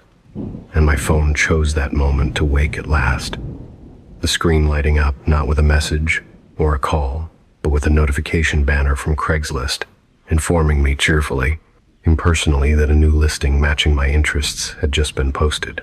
And I stared at it, the irony too precise to be comforting, the timing too deliberate to be coincidence, and I felt a slow, creeping dread as I imagined the words that might follow, the familiar structure of the ad, the high pay, the vague duties, the insistence on discretion. And for a terrible moment I wondered whether this was how it propagated, not through forests or houses or shapes that refused to resolve, but through systems designed for convenience and trust, through the quiet assumption that work is work, and that rules exist to be followed. And I silenced the notification without opening it, my hand shaking just enough to remind me that I was still myself, still capable of refusal. And yet, as I turned toward the front door, the house shifted subtly, not blocking my path, but adjusting around it, the way a room does when furniture is moved, accommodating departure without protest. And I realized that this too was part of the design, that the sitter was never meant to stay, because permanence breeds scrutiny, and scrutiny invites error, and error opens doors that even the house would rather keep closed. And so I stepped outside into the morning air, the gravel crunching under my shoes exactly as it had when I arrived, the sound grounding and ordinary in a way that felt almost obscene after the night I had spent inside. And as I walked to my car, I became aware of the house behind me, not as a threat, but as a presence settling into itself, its windows reflecting the sky, its walls holding whatever arrangement had finally been achieved. And I did not look back when I drove away, not because I was afraid of what I might see, but because I understood that looking would change nothing, that the house no longer required witnesses to function, and that my role in its process had been temporary by design, a placeholder that had served its purpose. And yet, even as the road carried me away and the trees thinned into open land, I could not shake the lingering sensation of being observed, not from outside or behind, but from within, as if some part of my behavior had been recorded, cataloged, stored for later reference. And I realized with a hollow certainty that the job had not ended when I left the house, because the most valuable thing I had provided was not my time or my obedience, but my pattern, the way I moved when I was tired, the way I hesitated before decisions, the way I held still when told to. And I knew that somewhere, whether in another house, another forest, another carefully worded listing, those details would be useful again. And as I merged onto the highway and the sun climbed higher, bleaching the world into a familiar palette of asphalt and sky, I found myself thinking not of the night I had survived, but of the next person who would answer the ad, who would arrive on time and accept the envelope and study the diagram with the same cautious curiosity I had felt. And I wondered, with a sadness that surprised me in its intimacy, whether they too would sit in the chair facing inward and listen to the house breathe, believing as I once had that the lights were meant to deceive what watched from the trees, never realizing that the most important switch would only ever be thrown once, silently, when it was finally someone else's turn to turn the lights on. Story 3. The message was already 3 days old when I noticed it, buried beneath listings for broken lamps and mismatched chairs. Its title plain enough to disappear into the noise if you weren't looking closely. Mirror. 1 cent. Must pick up yourself. Do not cover during transport. There were no photos attached, which was unusual, and no explanation beyond a single line of text that felt less like a description and more like a condition. And I remember rereading that line several times, do not cover, because it carried a weight that had nothing to do with practicality, as if the person who wrote it cared less about scratches or glass and more about something that might happen if the mirror were denied sight. And I would like to say that this warning unsettled me enough to move on, but the truth is it did the opposite, because by the time I clicked through to the details and saw that the location was only a short drive away, curiosity had already begun to reorganize itself into intention.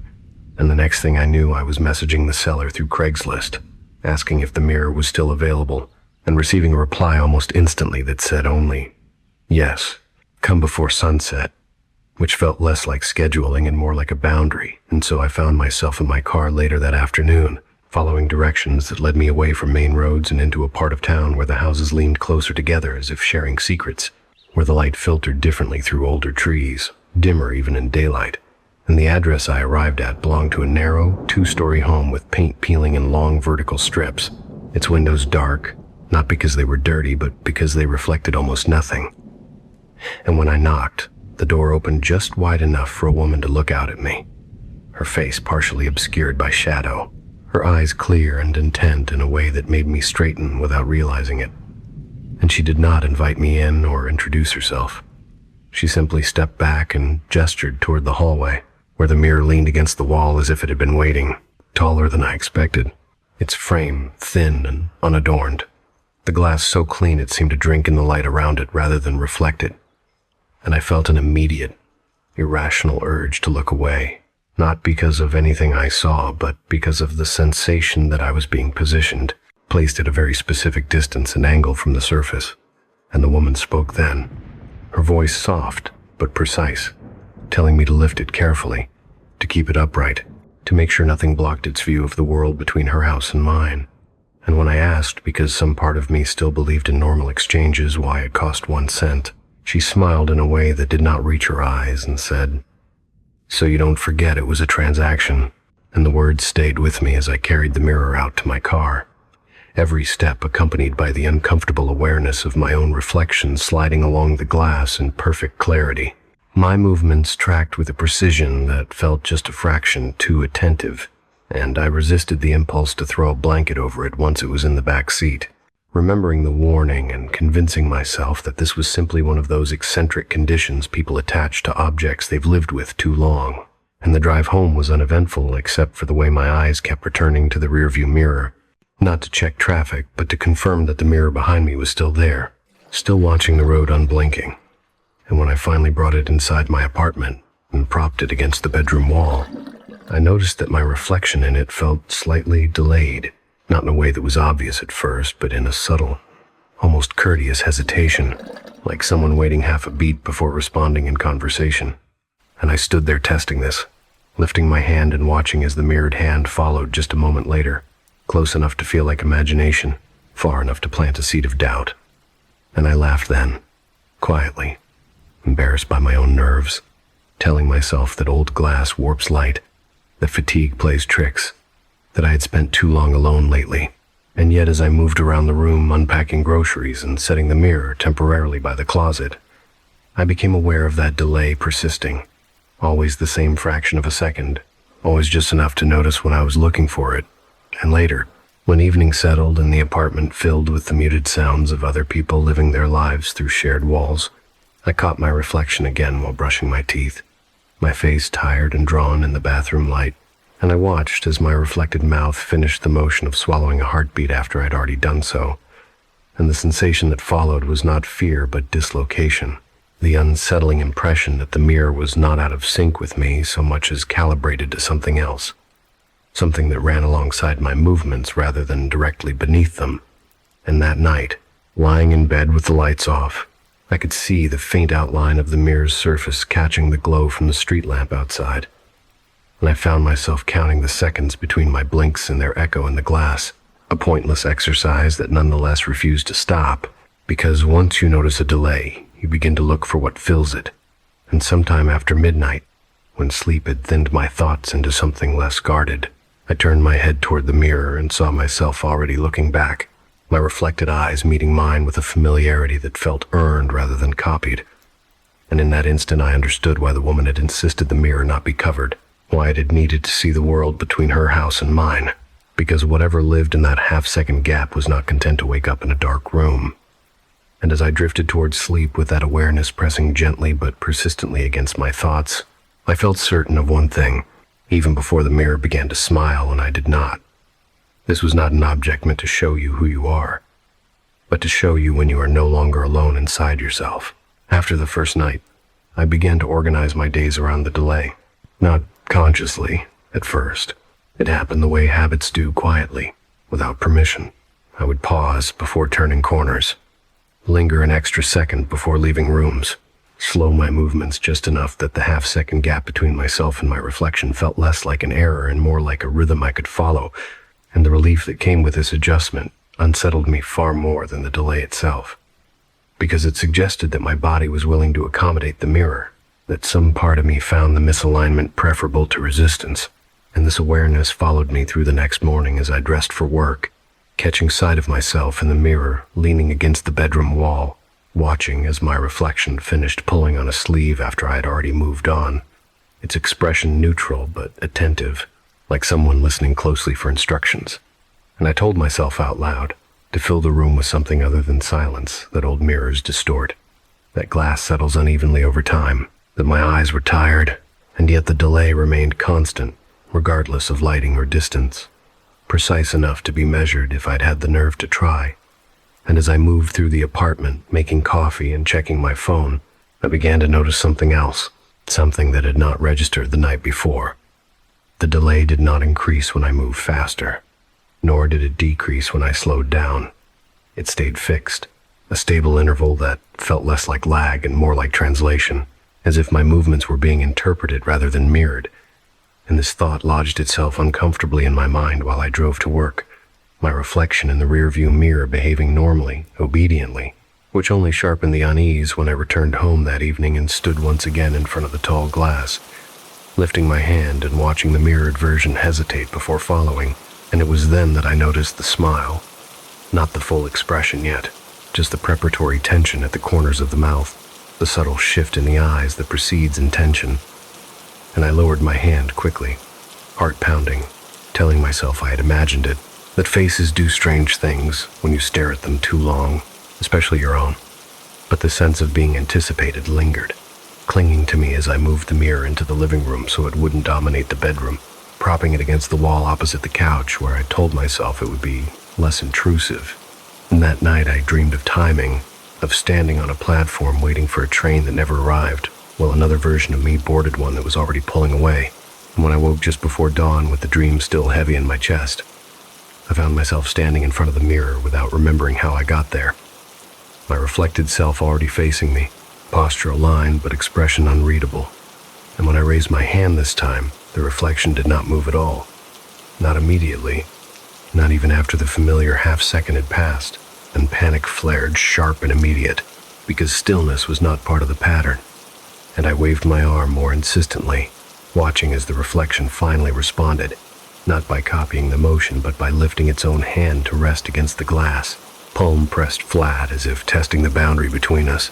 And I stumbled back, breath coming fast, the room suddenly too small, and it was only then that the reflection smiled, a slow, deliberate expression that did not belong to my face, not because it was grotesque or exaggerated, but because it was perfectly calm, perfectly assured, the smile of someone who has been waiting their turn. And I fled the room without looking back, spending the rest of the night on the couch with the lights on, telling myself that exhaustion was eroding my perception, that stress can fracture awareness in subtle ways, that the mind fills gaps when confronted with ambiguous stimuli.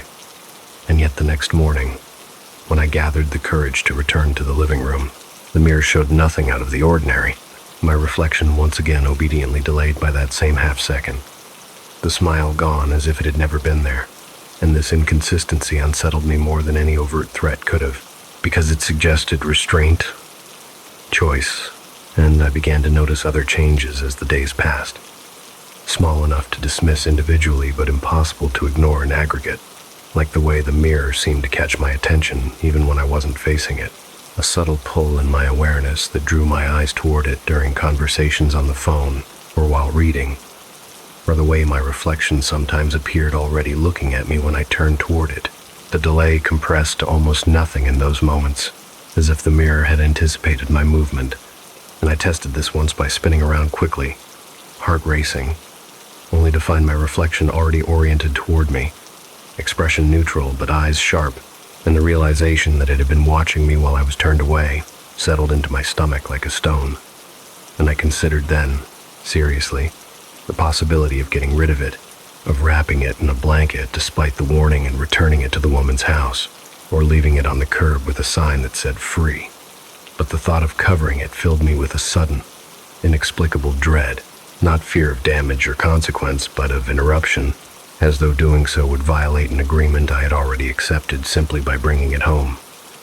And this sense of obligation grew stronger the longer the mirror stayed, threading itself into my routines until I found myself unconsciously adjusting my posture when passing it, standing straighter, centering myself in its frame, because the moments when my reflection lagged too far behind began to feel wrong, uncomfortable, like speaking to someone who takes too long to respond. And one evening, after a particularly long day, I caught my reflection frowning at the mirror while the mirrored version of me maintained a neutral expression, a half-second gap stretching into something heavier, thicker. And when the reflection finally frowned, it did so with exaggerated precision, each muscle moving in sequence, as if demonstrating the mechanics of the expression rather than experiencing it. And I realized then that the delay was not uniform across my face, that some features responded faster than others, that the eyes lagged the longest. And this observation brought with it a chilling clarity, because it meant the mirror was prioritizing, choosing what to copy and when.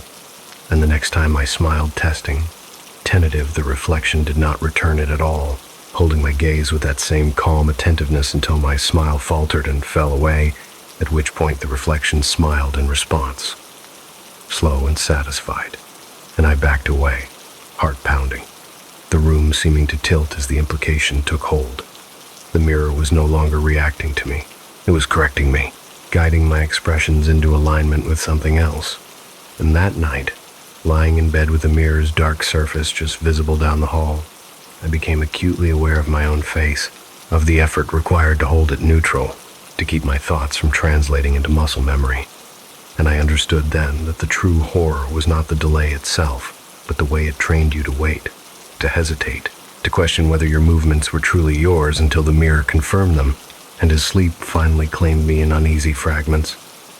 I dreamed not of reflections, but of synchronization, of two clocks ticking slightly out of phase until one slowed, just enough to let the other catch up.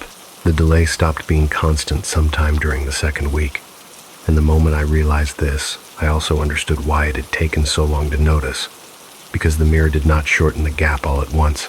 It compressed it unevenly, redistributing that half-second across different parts of me so subtly that my attention could not catch it in motion.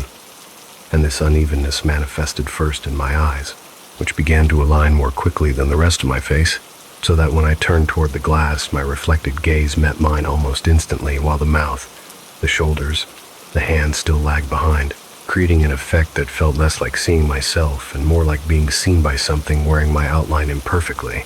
And this asymmetry followed me through my days, turning ordinary moments into quiet tests of perception, because I could no longer trust which parts of my reflection belonged to me in real time and which were echoes, and I found myself avoiding sudden movements, not out of fear, but out of courtesy. The same way you avoid interrupting someone mid-sentence, and this courtesy deepened into habit when I noticed that the mirror seemed to respond positively to predictability, the delay smoothing out when I moved slowly and deliberately, the reflection catching up more easily as if relieved to be given time. And this realization came with a sense of shame I could not fully explain, because it suggested that I was cooperating, that I was making myself easier to follow, and yet the alternative abrupt motion, resistance, produced an immediate discomfort that felt like dissonance rather than danger, a wrongness that settled into my muscles and lingered long after I left the room.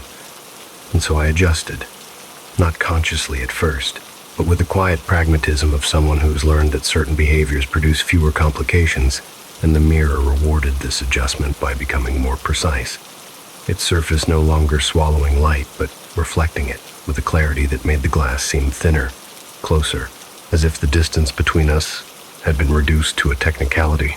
And it was during one of these moments of false equilibrium that I noticed my reflection breathing differently than I did, not out of sync exactly, but with a rhythm that anticipated my own, inhaling just before I did, exhaling just before my chest relaxed. And this was when the thought finally took shape, fully formed and undeniable. The mirror was no longer following me through time. It was moving ahead of me through intention, and this awareness reframed everything that followed, because once you suspect that something knows what you are about to do, every hesitation becomes a question of authorship, and I began to second-guess my own impulses, wondering whether the urge to turn, to smile, to frown had originated in me or had been suggested by the calm, expectant version of myself waiting behind the glass. And this uncertainty spread beyond the mirror, seeping into my interactions with the world, making me hyper-aware of timing and response, of the pauses between words and conversation, of the fraction of a second it takes for a thought to become action. And I started to feel as though I were perpetually half a beat behind myself, as if the mirror had claimed the leading edge of my existence and left me to trail in its wake, and the stress of this inversion manifested physically. My sleep growing shallow and fragmented, my dreams populated by images of sliding panels and misaligned frames, of doors opening onto rooms that were already occupied by versions of me standing exactly where I was about to step. And when I woke from these dreams, I often found myself standing in front of the mirror without recollection of walking there. My reflection already present, already waiting, and the fear that rose in me during these encounters was not of the mirror itself, but of the possibility that it was becoming more real than I was, and that the delay, which had once marked a clear boundary between original and copy, had dissolved into a shared zone where identity could slip unnoticed. And this fear reached a new intensity one evening when I noticed something small, but devastatingly precise. My reflection blinked when I had not a single complete blink, eyes closing and opening smoothly while my own eyes remained open and dry, and the simplicity of this act broke something in me. Because blinking is not a gesture you plan, it is a necessity, an automatic correction performed by the body without conscious involvement. And the fact that the mirror could perform it independently meant that it had access to the mechanisms beneath intention, the infrastructure of habit and reflex that defines what it means to inhabit a body. And I stumbled back from the glass, my breath coming fast, my hands shaking, and in the corner of my vision I saw the reflection's mouth move, not to speak, but to form the beginning of a word that never finished, because I turned away before it could, my mind screaming that language was the last threshold, the point beyond which ambiguity collapses into certainty. And that night I did not sleep at all, pacing the apartment with the lights on, avoiding reflective surfaces, covering the bathroom mirror with a towel, while pointedly ignoring the tall mirror in the living room, because some instinct told me that covering it would not stop it from seeing, only from being seen, and the idea of giving it that advantage was intolerable. And as the hours dragged on, I noticed that my movements were becoming more erratic, less smooth, as if my body were testing variations, trying to produce actions the mirror could not predict. And this erratic behavior brought with it a fleeting sense of control, a brittle triumph that lasted until I caught sight of the mirror again and realized that my reflection was no longer delayed at all, that it was moving in perfect synchrony with me, matching every twitch and adjustment without hesitation. And the loss of the delay did not bring relief. It brought a deeper unease, because the half-second gap had been the only evidence of separation, the last measurable difference between us. And without it, the mirror's surface became less like glass and more like a window onto a space that shared my time exactly. And in this space, my reflection no longer felt reactive but intentional, its expressions aligning with mine, not because it was copying, but because we were arriving at them together. And this shared arrival was the most frightening thing of all, because it suggested convergence rather than replacement, a merging that would leave no clear moment of transition to resist. And as I stood there watching us move as one, I felt a sudden, overwhelming urge to break the symmetry, to shatter the surface, and force a resolution. But my hands would not rise, my body hesitating in a way that felt foreign and imposed. And I understood then that the mirror did not need to take control overtly. It only needed to erode the distinction between impulse and response until my actions could no longer be claimed as solely mine. And in that realization, a new thought surfaced. Quiet and insidious, one that did not feel like fear or defiance, but like an invitation. If the mirror could anticipate me, if it could align with my movements and intentions so perfectly, then perhaps it was not stealing my agency but offering relief from it, the comfort of having choices made just ahead of awareness, of moving through the world without the burden of decision. And this thought frightened me more than anything else because it felt tempting, because the exhaustion of constant self-monitoring had worn me thin, and the idea of letting go, of allowing the mirror to lead while I followed, carried a perverse appeal. And as this temptation settled into me, I noticed my reflection smile again. Not wide or triumphant, but subtle and knowing. A smile that acknowledged the moment of consideration, and I realized, with a cold clarity, that the mirror had never been trying to force an exchange, that it had been waiting for consent, for the quiet moment when resistance gives way not to fear but to fatigue. And I understood then that the true phase shift had already occurred, not in the glass, but in me, and that whatever came next would not arrive as an invasion but as an agreement. I was already too tired to refuse.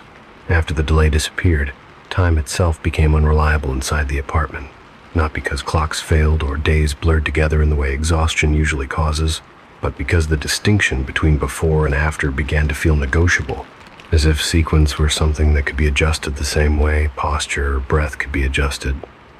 And I found myself struggling to remember when certain habits had started, whether I had always paused before turning lights on, whether I had always angled my body slightly away from reflective surfaces, whether the mirror had always occupied that exact position in the living room, or if it had crept there incrementally while I wasn't looking. And this uncertainty did something corrosive to my sense of self, because memory is the last place you expect betrayal, and once it becomes unstable, everything else follows. And I began to keep notes on my phone, short observations typed quickly so the mirror could not anticipate them. But even this strategy failed in subtle ways, because when I reread what I had written, the words felt unfamiliar, as though they described someone else's perceptions rather than my own. And sometimes I would notice corrections in the margins, autocorrect suggestions accepted without my recollection, punctuation adjusted to create a tone I did not remember intending, and it occurred to me then that the mirror did not need to reach through the glass to influence me. It only needed to exist long enough for my behavior to begin accommodating it, and this accommodation extended beyond movement into thought itself, into the quiet assumptions I made about what was reasonable, what was possible, what was mine to control. And the longer this went on, the more I began to notice the mirror's surface behaving less like a passive boundary and more like a depth, a space with thickness rather than flatness, because when I stood close enough, I could see faint distortions that did not correspond to the room behind me, subtle variations in shadow that suggested distance, layers, and one evening, after standing there far longer than I intended, I became aware of a sensation on my skin that made my stomach tighten, because it felt as though the air itself were brushing against me from the wrong direction, cool and deliberate, like fingers hovering just shy of contact, and I stepped back abruptly, heart racing, only to see my reflection step back with the same urgency, its expression mirroring my fear so perfectly that for a moment I could not tell which of us had initiated the movement. And this was when the hands appeared, faint at first, emerging from within the glass as pale impressions that looked like pressure marks left on a fogged window. Fingers splayed, palms flattened, testing the surface with a familiarity that implied repetition, and I froze, unable to move or look away, because some part of me recognized the gesture, not visually but kinesthetically, as something my own body knew how to do. And as the hands pressed harder, the glass did not crack or bow outward. It accepted the contact, the surface dimpling inward just enough to suggest flexibility, and a sound accompanied this soft, wet, like skin against glass so quiet it felt intimate. And I realized then that the mirror was not a barrier so much as a membrane, a place where separation was maintained only by mutual agreement. And the thought of breaking that agreement sent a surge of panic through me, because it carried with it the certainty that whatever lay on the other side was not trapped or waiting but simply occupying its own space, patiently confident that the conditions for contact would eventually be met. And as the hands withdrew, leaving faint smears that faded almost immediately, I staggered backward and collapsed onto the couch, breath coming in short, sharp bursts, the mirror standing silently across from me as if nothing had happened, its surface once again smooth and reflective. And yet the knowledge remained, lodged deep and immovable. There was depth there now, and depth implies capacity, and capacity implies intention, and I spent the rest of that night awake, sitting rigidly on the couch, the mirror always in my peripheral vision, afraid not of movement but of stillness, because stillness had become the condition under which the mirror felt most active, and sometime in the early hours of the morning, when my thoughts had begun to fray at the edges, I noticed a new discrepancy that sent a chill through me more profound than any delay ever had. because my reflection was breathing when I was not, its chest rising and falling slowly, steadily, while I held my breath unconsciously, watching, and the realization that the mirror could sustain its own rhythm without reference to mine made something inside me give way, because it meant that whatever intelligence operated there no longer required me as a template, that it had learned enough to continue independently. And the next day passed in a haze of forced normalcy as I went to work, spoke to colleagues, laughed at the appropriate moments, all the while carrying the certainty that something was waiting for me at home, not with hunger or malice, but with patience. And when I returned that evening, I found the mirror exactly where I had left it, but the apartment felt subtly rearranged, not physically altered, but optimized, as if pathways had been smoothed, distances reduced, making it easier to move from room to room without thinking. And this ease terrified me, because it mirrored the internal changes I had been fighting, the way my own resistance had worn down into compliance through repetition.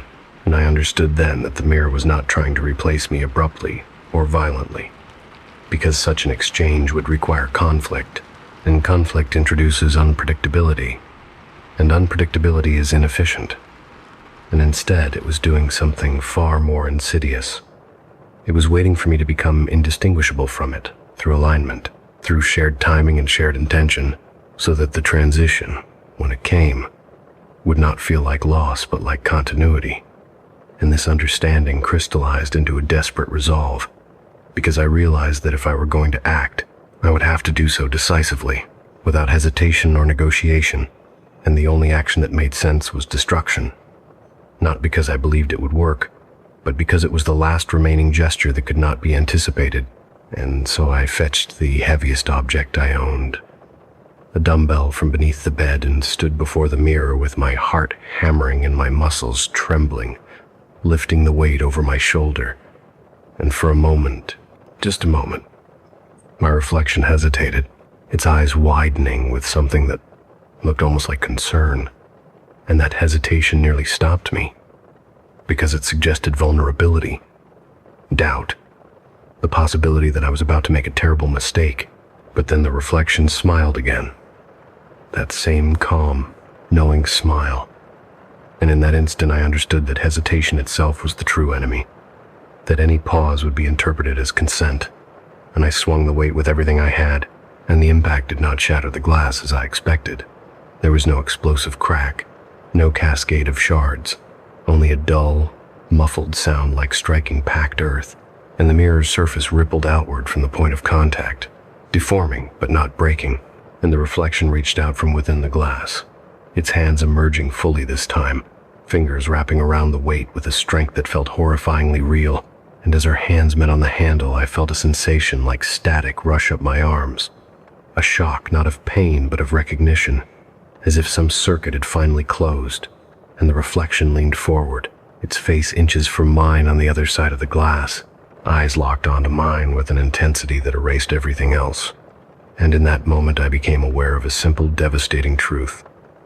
The mirror did not need to pull me through, because I was already leaning in, my body instinctively moving closer even as my mind screamed to pull away. And I understood then that the hands behind the glass were not reaching out to take me. They were reaching out to steady me, to guide the final alignment. And as the surface between us grew thinner, warmer, less distinct, I felt my thoughts slow, my resistance dissolving into something like relief, because the effort of being slightly out of phase with myself had been exhausting, and the promise of perfect synchronization shimmered just beyond the last fragile boundary of the glass, waiting for me to stop pretending that I still knew which side I belonged on. The moment the glass warmed beneath my palms was the moment I understood that breaking it had never been the point, because destruction assumes opposition, and nothing on the other side opposed me. It accommodated me, yielding in small, careful increments that made resistance feel not only futile but unnecessary.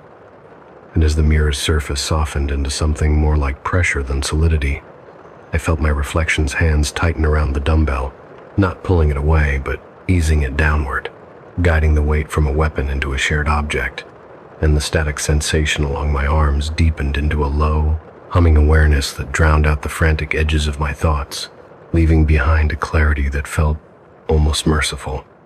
Because clarity, I realized, does not always arrive as truth.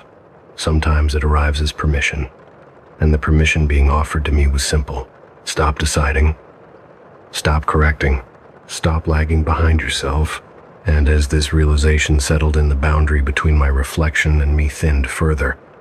The glass no longer cold or warm, but neutral, absent, like air that has been conditioned to a precise, comfortable temperature. And I became aware then of the apartment around us, shifting subtly, not in layout, but in emphasis.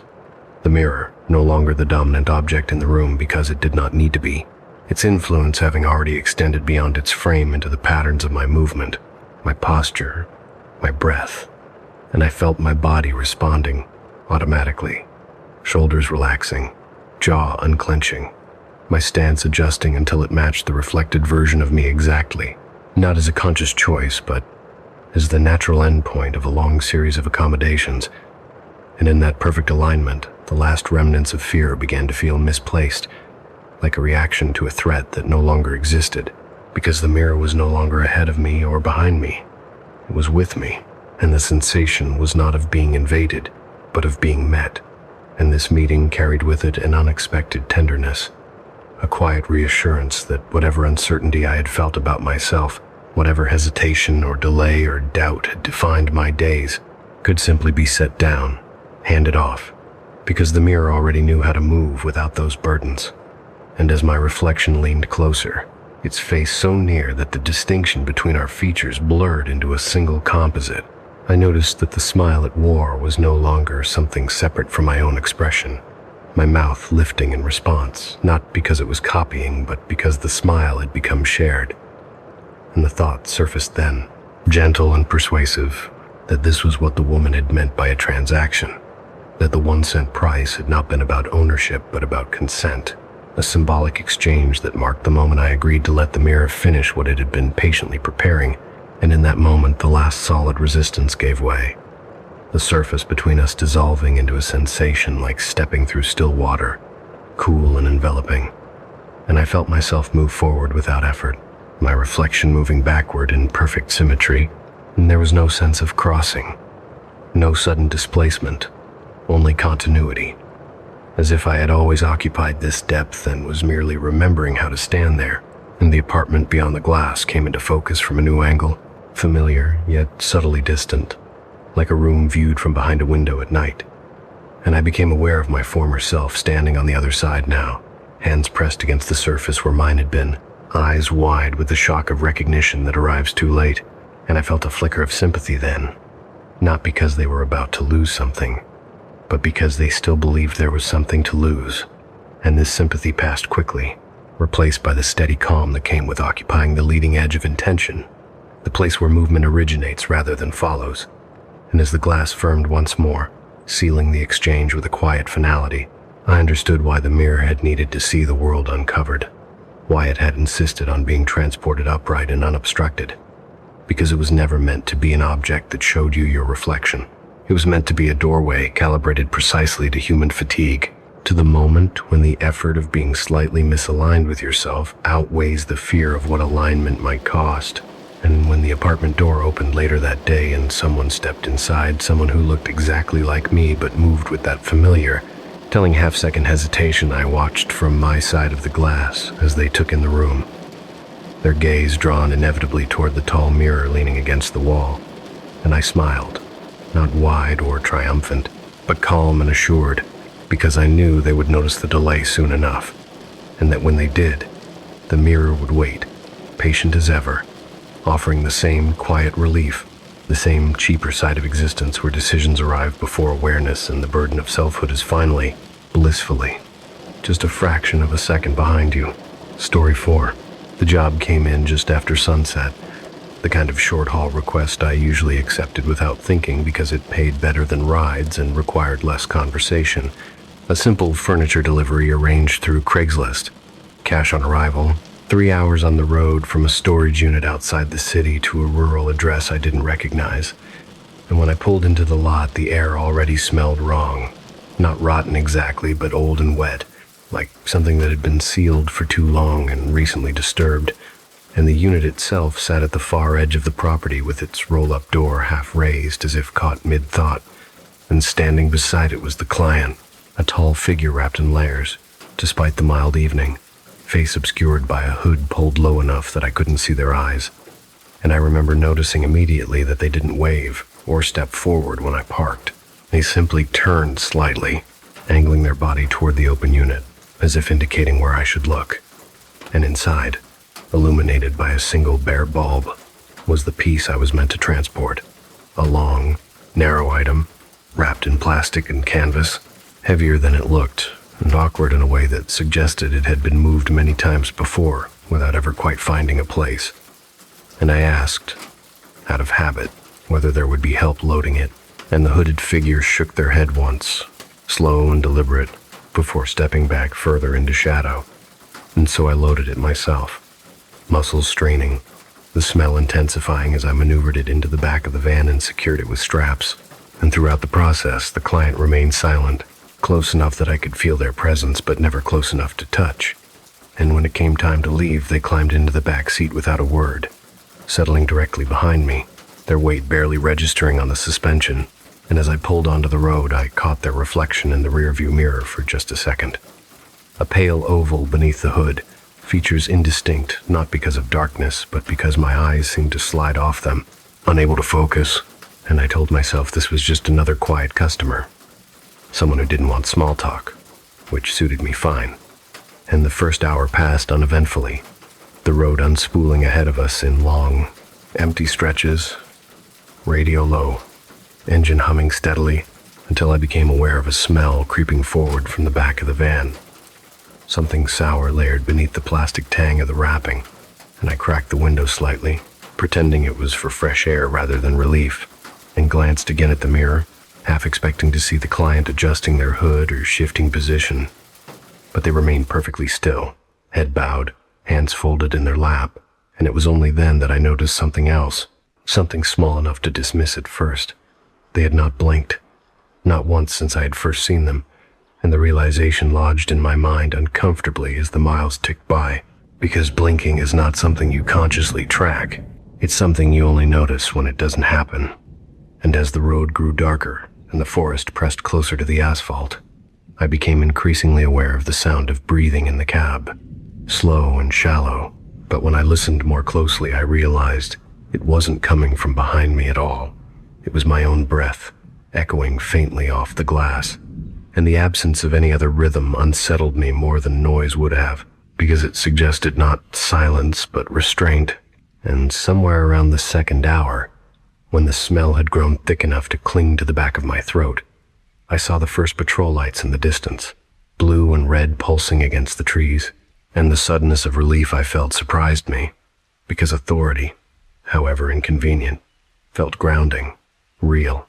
And as I slowed and pulled over, the client in the back seat did not move or react in any visible way, and when the officer approached and asked the routine questions, license, registration, destination, I answered automatically, my voice steadier than I felt, and he leaned in slightly, peering past me toward the back seat, and his brow furrowed, and for a moment I thought he might comment on the smell or the cargo, but instead he straightened and asked, "You driving alone tonight?"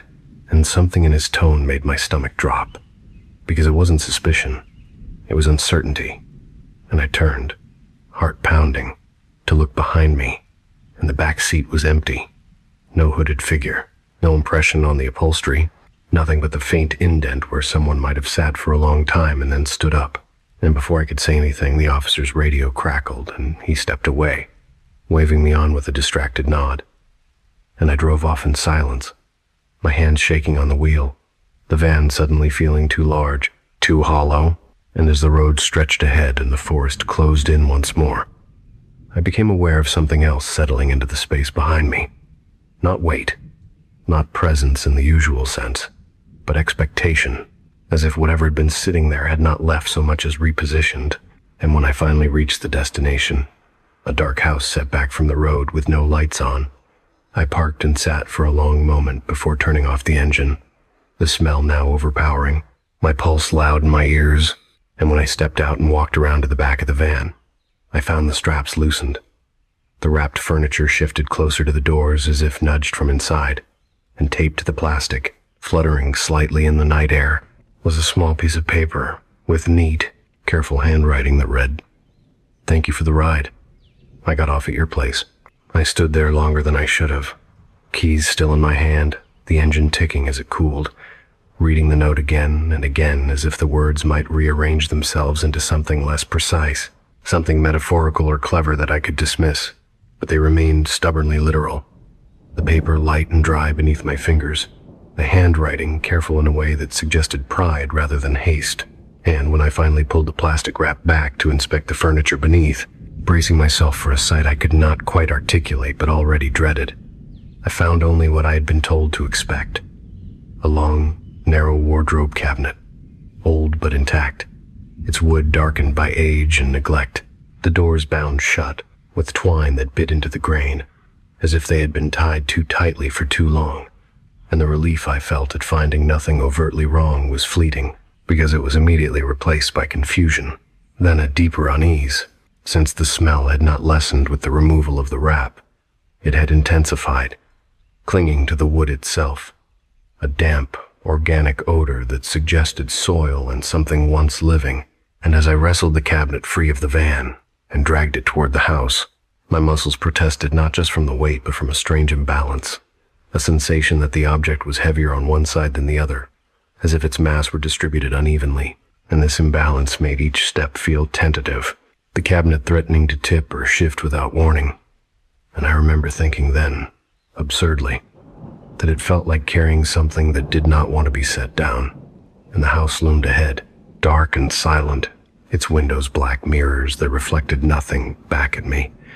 And when I reached the front door, I found it unlocked, opening inward with a slow, complaining creak that echoed too loudly in the stillness, and I hesitated on the threshold, listening for movement inside, but there was only silence, thick and undisturbed, and I dragged the cabinet across the floor and into the entryway, the sound of wood scraping against tile sending a shiver up my spine, and as soon as I crossed fully into the house, the smell changed, not dissipating but settling, as if the interior air recognized it, accepted it, and I found myself moving more quickly then, eager to be done, to leave the object where it belonged and put distance between myself and whatever misunderstanding had led to that note being written. And I followed the hallway toward what I assumed was the living room, guided more by instinct than sight, until I reached a space large enough to accommodate the cabinet upright.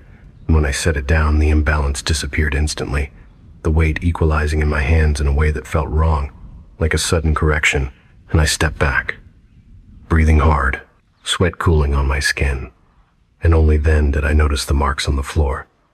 Faint streaks of dark earth smeared beneath the cabinet's path, fresh enough to still glisten slightly in the low light, and my stomach tightened as I followed them with my eyes back toward the front door, realizing with a sinking certainty that they did not stop there, that they continued past the threshold and out onto the porch, where they vanished into the night, and I told myself this meant nothing, that old furniture accumulates grime, that storage units are rarely clean, that I was letting the stress of the encounter color my perception.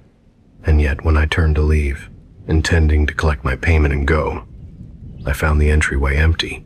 No envelope, no client, no sign that anyone had been waiting for me at all, and the silence pressed closer, no longer passive but attentive. And it was then that I became aware of a subtle pressure behind me, not a touch, but the suggestion of one, like the awareness you get when someone stands too close in a line. And I turned slowly, heart pounding, to face the cabinet, and for a moment it looked exactly as it had before, doors bound, surface dull and unremarkable.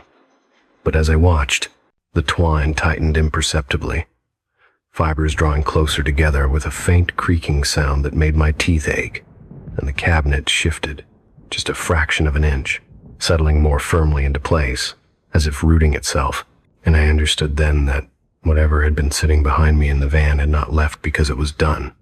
It had left because it had arrived. And the realization hit me with a force that left me dizzy, because arrival implies destination, and destination implies intention.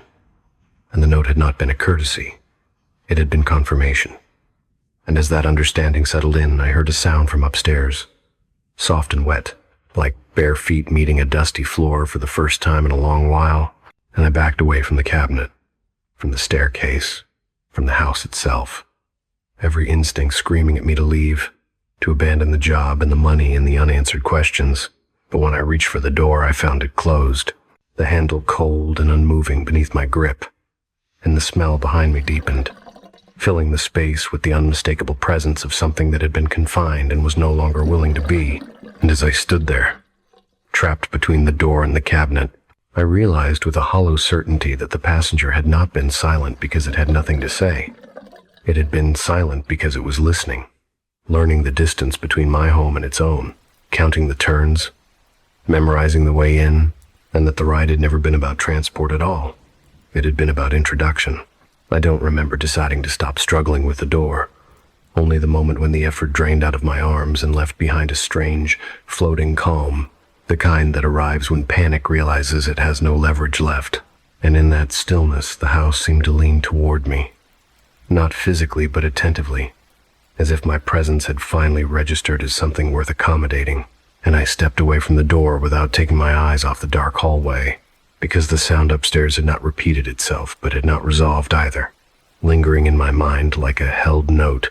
And I realized then that what frightened me most was not the possibility of something descending the stairs, but the certainty that it would take its time, because whatever patience it possessed had already been demonstrated during the drive, during the silence, during the careful way it had sat behind me without shifting, or breathing, or blinking. And this thought drew my attention back to the van outside, parked just beyond the porch, and to the place where the passenger had been sitting, and the memory of that seat, how unremarkable it had seemed, how easily I had accepted the weight, without questioning its absence of movement, tightened my chest, because it occurred to me that I had never truly felt the seat empty, not at the checkpoint, not when I drove away, not even when I stepped out into the night air at the destination. And as I stood there now in the entryway, I became acutely aware of a similar sensation behind me. Not pressure, but expectation, as though the space itself remembered being occupied and was reluctant to forget. And the cabinet responded to this awareness with a soft internal sound. Not a knock or a scratch, but a subtle shifting, wood settling around something that had found its correct orientation. And the smell intensified again, no longer drifting but anchored, as if it had chosen a point from which to spread, and I backed farther into the living room, my movements slow and deliberate, afraid that sudden motion might draw attention, afraid that attention itself was the last thing I could afford. And in doing so, I noticed details I had missed before, small indications that the house was not merely empty, but unused in a very specific way. Dust, undisturbed along baseboards except for narrow, clean arcs that suggested repeated passage. Faint scuffs on the floor that curved rather than ran straight, as though something had been dragged not toward an exit but in looping paths. And this realization brought with it a dawning understanding that the house had been prepared, not cleaned or staged, but held, kept in a state of readiness that required restraint rather than care. And the sound upstairs came again then, clearer this time, a soft, dragging step followed by a pause, and I flinched, instinctively turning my head toward the staircase. And the moment I did, I felt it, unmistakably, the sensation of weight settling into the space behind me, the exact contour of a presence aligning with where it had been before, and my breath caught because the feeling was identical to the one I had experienced in the van. The subtle dip in the suspension, the way the air had seemed to compress just enough to acknowledge occupancy, and I realized with a cold clarity that whatever had been riding with me had not left the vehicle so much as expanded, distributing itself between places it now recognized as its own. And the cabinet creaked softly in response, the twine fibers tightening again with a sound like strained breath. And I understood then that the furniture had never been cargo. It had been context, a structure designed to hold shape, to give definition to something that otherwise preferred proximity. And the passenger's silence took on a new meaning in that moment, because silence is how you learn, how you map the subtle habits of a space, the way a driver checks mirrors, the way a house settles at night, the way a door feels when it is meant to be opened rather than forced. And as these thoughts tumbled through me, the house seemed to grow smaller, not closing in, but clarifying, its layout resolving into something intimate and unavoidable, and I felt an overwhelming urge to speak. to break the quiet with proof of my own existence, but the instinct died before it reached my throat, smothered by the certainty that sound would only give it more to work with. And so I stood there listening as the footsteps upstairs drew closer to the top of the stairs, still unhurried, still wet-sounding, and with each step the sensation behind me strengthened, the seat in the van reasserting itself in memory and in body, and I understood then that there was no single location for the passenger anymore, that it had learned the route well enough to be in transit and arrived at the same time, and this understanding brought with it a final, terrible clarity. The reason it had thanked me for the ride was not politeness or mockery, but acknowledgement, the way one acknowledges a teacher after a lesson, because I had shown it exactly how to reach me, how to sit with me, how to wait behind me without being questioned. And as the first step creaked beneath weight at the top of the stairs and the cabinet gave a final, satisfied shift, I realized that whatever descended would not need to chase me or corner me, because it already knew where I would stand when I stopped running, but it already knew the place I habitually left behind me, and it had been sitting there the entire time, patient and familiar, waiting for me to turn around. I did not turn around. That decision felt less like courage and more like instinct, the kind that surfaces too late to be named but early enough to matter, and instead I focused on the space directly in front of me, the narrow stretch of floor between the living room and the entryway, because it was the only part of the house that still felt neutral, not claimed by memory or expectation, and I stepped into it carefully, testing each footfall as though the floor itself might register my weight differently depending on how I placed it. And with every step the sensation behind me adjusted, not following so much as recentering, maintaining that precise distance it seemed to prefer, the distance of a back seat, of a presence that belongs close enough to be acknowledged but far enough to be ignored. And the realization struck me then that this was not pursuit. It was habit, something that had learned my margins and now occupied them by default. And the thought hollowed me out because habits are harder to break than rules, and the house responded to my movement with a low, sympathetic creak, beams and joints answering like an old body shifting in bed, and I became aware of the cabinet again, not as an object but as an anchor, its position now clearly deliberate, placed where it could be both storage and signal, a fixed point around which other things oriented themselves. And as I edged farther into the living room, the smell intensified once more, thick and unmistakable, no longer just damp earth, but something sweeter beneath it, something that hinted at long containment and slow release. And I swallowed hard, forcing myself to keep moving, because standing still had begun to feel like an invitation. And as I reached the far wall, I saw that the windows were no longer dark, the night outside reflecting back in faint, uneven shapes, as if the glass were smeared with mud. And in those reflections I could see movement, not outside but within the house itself, shadows that did not correspond to my position or the furniture, shadows that seemed to exist only when I wasn't looking directly at them. And I realized with a jolt that the house was learning me in real time, adjusting its internal map based on where I hesitated, where I slowed, where I left gaps in my attention. And the sound from the stairs came again, closer now, accompanied by a wet, dragging cadence that suggested effort rather than speed. And the cabinet answered with a subtle vibration, a low resonance that traveled through the floor and into my legs. And I understood then that whatever was descending was not leaving the cabinet behind. It was extending from it, using the furniture as a point of reference, the way a memory uses a place to anchor itself. And the passenger's silence took on its final meaning in that moment. Because silence is how you become part of a place, how you let it speak for you. And the house was speaking now, in creaks and smells and remembered weight, narrating an arrival that did not require spectacle or confrontation. And as this realization settled in, I noticed something that made my breath hitch sharply. The space behind me felt empty, abruptly and completely so. The familiar pressure, gone, and the sudden absence was more terrifying than its presence had ever been, because it meant the thing had moved, not closer, not farther, but elsewhere.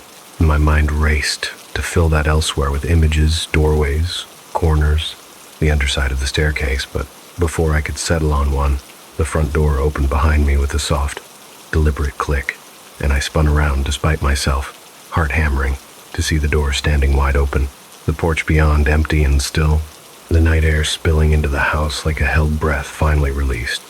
And for a moment I thought this was my chance, that whatever pattern had been set was breaking, that I could run, abandon the van and the job and the cabinet and never look back. And I took one step toward the door before stopping short, because I realized something else had changed. The smell was strongest now near the entrance, concentrated and undeniable, and the floor beneath my feet bore fresh marks, leading not inward but outward. Muddy streaks that traced a careful path from the cabinet to the threshold, and my stomach dropped as I followed them with my eyes, because they did not continue past the porch.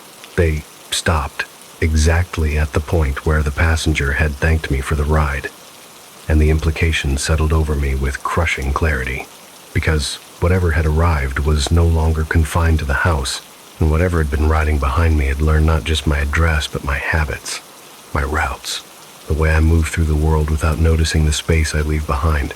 And as I stood there, frozen in the open doorway, the night air cold against my skin, I understood that the reason the passenger had been silent was not to hide its intentions, but to make them portable, to ensure it could follow me anywhere without drawing attention, because silence blends easily into the background of a life. And the final sound I heard before I fled the house was not a footstep or a breath or the creak of wood, but the soft, familiar shift of weight settling into place just behind me, exactly where it had always preferred to be, reminding me that no matter how far I ran, there would always be a space I forgot to watch. I ran, not with any plan or dignity, just raw motion, feet slipping slightly on the damp porch boards as I burst out into the night, the cold air tearing at my lungs with a violence that felt reassuringly real. And for the first few seconds I did not think about what might be following me, because fear narrows the mind to the mechanics of survival, to distance and breath and the hard certainty of the ground beneath your shoes. And I did not stop running until the house was no longer visible behind the trees, until the road widened and the darkness thinned into something less intimate, less attentive. And when I finally did slow, bending forward with my hands on my knees, my heartbeat thundered so loudly in my ears that I almost missed the most important detail of all. The sensation behind me was gone. There was no pressure, no remembered weight, no careful occupation of space. The absence was so complete that it took me a moment to recognize it as relief rather than danger. And I laughed then, breathless and hysterical, the sound tearing itself out of my chest because it felt like the only proof I had left that I was still alone inside my own body. And I told myself over and over as I staggered back toward my van that whatever had happened in that house was finished, that the passenger had reached its destination and had no further need of me, that I had been nothing more than a courier in a transaction that no longer concerned me. The drive home passed in a blur. I do not remember the turns I took or the music that played on the radio, only the way the road felt beneath the tires, familiar and obedient, carrying me back towards something that resembled safety. And when I finally pulled into my driveway, the sky was already beginning to pale at the edges, dawn creeping in with its false promises of clarity and reset. And I sat there for a long moment with the engine off, listening to the cooling metal tick softly around me, taking inventory of my body, my breath, the empty space behind the driver's seat. Nothing. I went inside and locked the door.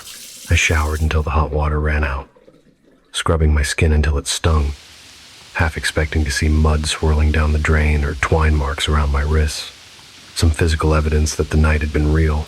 But there was nothing, only my own reflection in the fogged bathroom mirror, eyes red, face drawn, unmistakably mine. And when I finally crawled into bed and pulled the covers up around my shoulders, exhaustion claimed me with brutal efficiency, dragging me down into a sleep so deep it felt like anesthesia. I woke in my own bedroom. Morning light filtered through the curtains. The world looked ordinary in that flat, forgiving way it often does after a bad night. And for a few precious seconds I believed, truly believed, that the terror had been situational, confined to a job gone wrong, a house that was not mine, a road I would never take again. And then I shifted, and the bed adjusted behind me, not dramatically, not enough to be obvious at first, just a subtle compression of the mattress, the familiar give of weight settling into a place that had been empty a moment before. and my breath caught in my throat as the sensation resolved into something unmistakable, something my body recognized before my mind could interfere. Someone was sitting behind me. I lay perfectly still, heart hammering, every muscle locked in place as I listened for breathing, for movement, for any sound that would confirm what my nerves were already screaming. But there was nothing, only the quiet hum of the house and the distant noise of morning traffic. And slowly, with a dread that felt almost ceremonial, I reached back and touched the space behind me. The sheets were warm, indented, occupied. I did not turn around. I did not scream or run or try to rationalize it away, because in that moment, a terrible, intimate understanding settled over me, clear and undeniable. The passenger had never needed the cabinet or the house or the forest to exist. Those had only been ways to learn, to practice being carried without being questioned. And once it had learned the shape of me, the habits of my movement, the way I left space behind me without noticing, it no longer needed a destination at all. I had been the address. The bed shifted again, gently this time, as if the weight were settling more comfortably, and something brushed the back of my shoulder, not a hand, not quite, but the suggestion of one, close enough to imply familiarity, and in that contact I felt no rage, no hunger, no urgency, only patience. The same patience it had shown in the van, in the silence, in the long, careful ride home. A thought surfaced then, unbidden and devastating in its simplicity. It wasn't following me. It was riding with me, always. And as the room filled with daylight and the ordinary sounds of life going on without me, I understood the true cost of the job I had taken so casually, because some deliveries don't end when you hand over the cargo, and some passengers don't get off when you reach the destination. Some of them just wait quietly behind you, wherever you go, trusting you to keep making room. Story 5. The listing had no photos, which should have been the first warning. Just text. Clean, polite, almost careful. Room available. Quiet apartment. Month to month. One roommate preferred. Must be comfortable with odd hours. No pets. It was posted on Craigslist at 2:17 a.m., which I only noticed later, when I was already standing in the kitchen of the apartment, nodding along as the current tenant explained the rules. His name was Elias. He was younger than I expected, mid-20s maybe, but carried himself with the exhausted restraint of someone much older. His clothes were neat, but worn thin, the fabric softened by too many wash cycles. He spoke quietly, not shy, just measured, as if every sentence cost him something. "You can use the spare room," he said, gesturing down a short hallway. "Bathroom shared. Kitchen's yours whenever. I don't cook much." The apartment was small, but well kept. No clutter. No personal photos. The walls were bare except for a few nail holes that had been filled and painted over. The air smelled faintly of disinfectant and something else beneath it. A dry, animal musk I couldn't quite place. "What about you?" I asked. "Work nights?" Elias hesitated. "Not long. Just enough to register." "Sometimes," he said. "It's easier that way."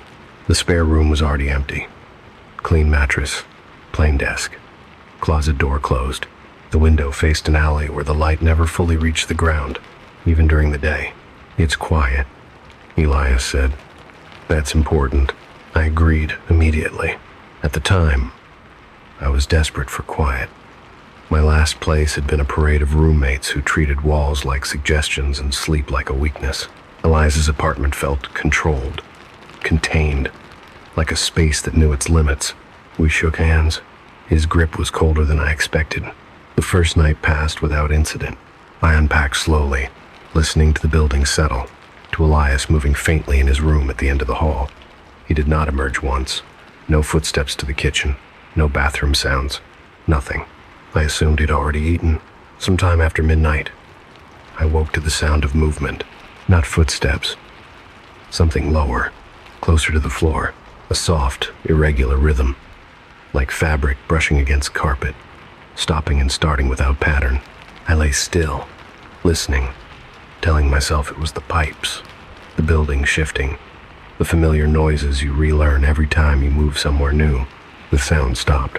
In the morning, I found the refrigerator door slightly ajar. Inside, a container of leftovers I had bought the night before sat open on the middle shelf. The food was not gone, just disturbed, the surface torn unevenly, as though bitten rather than scooped, teeth dragging through soft edges and leaving shallow impressions that were too wide to be neat. I stared at it longer than necessary.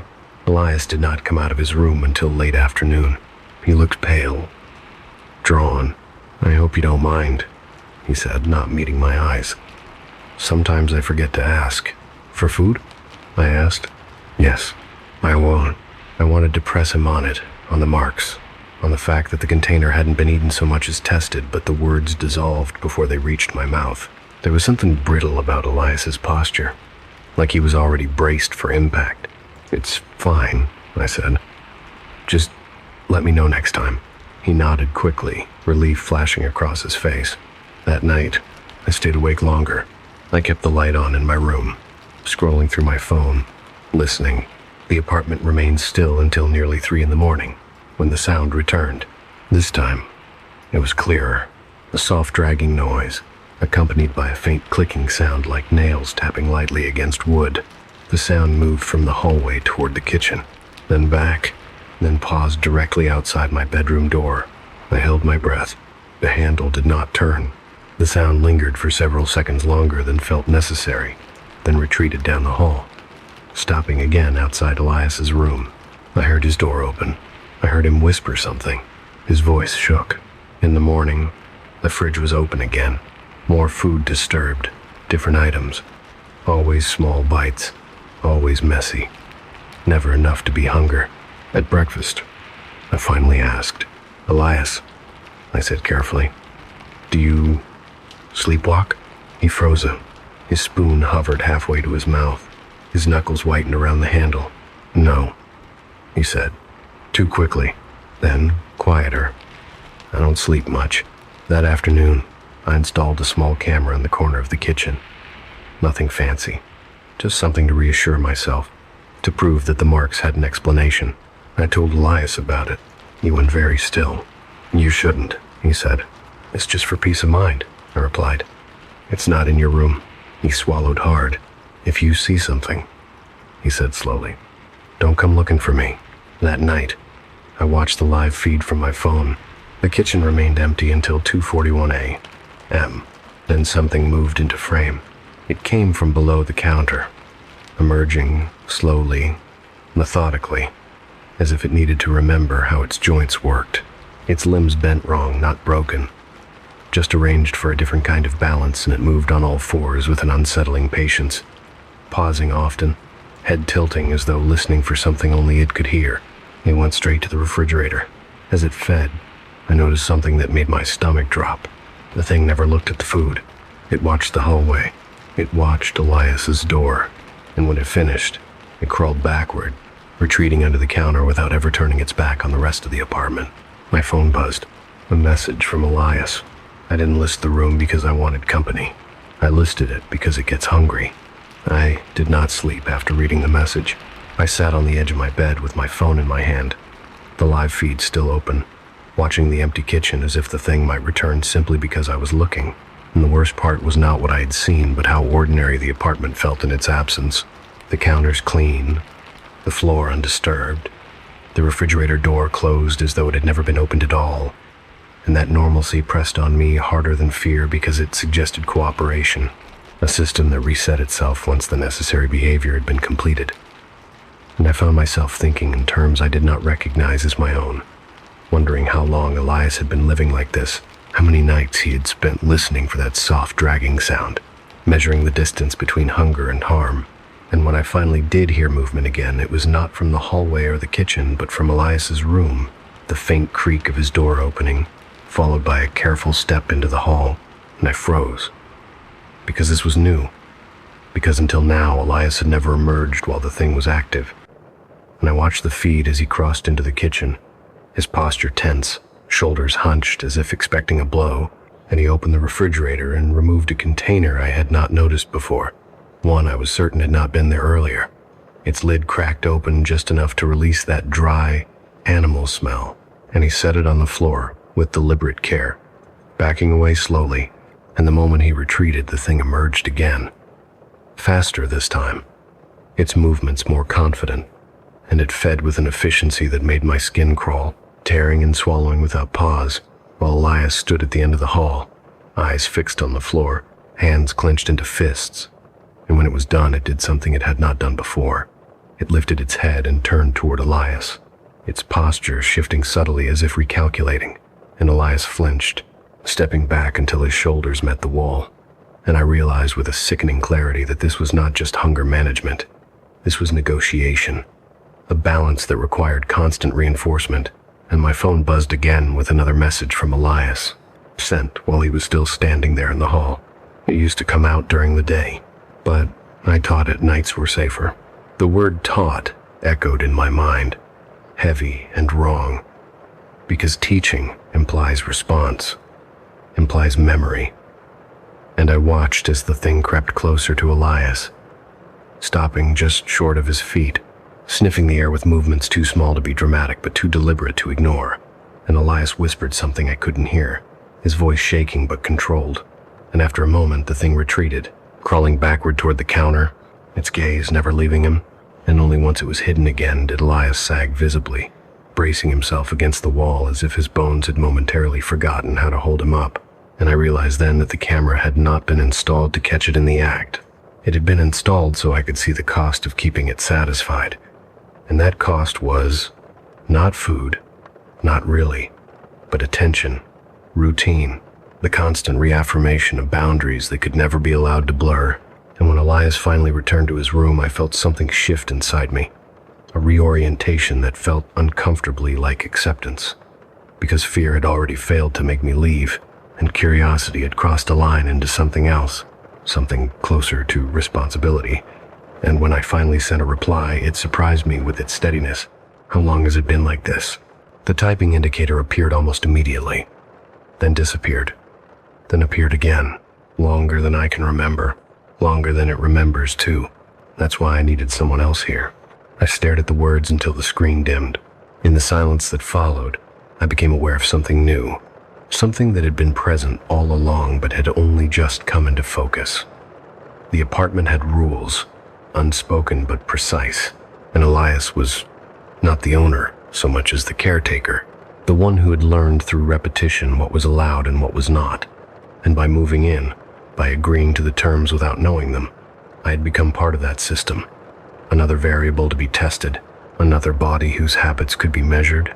And as that realization settled over me, I heard the soft dragging sound again, closer this time, nearer to my door than it had ever been, and I understood with a chill that hunger was not the only thing it responded to, that it had begun to notice me, the way I moved, the way I stayed awake, the way I watched instead of hiding, and that whatever arrangement Elias had been maintaining was already changing, because the moment I agreed to stay, the terms of occupancy had been renegotiated.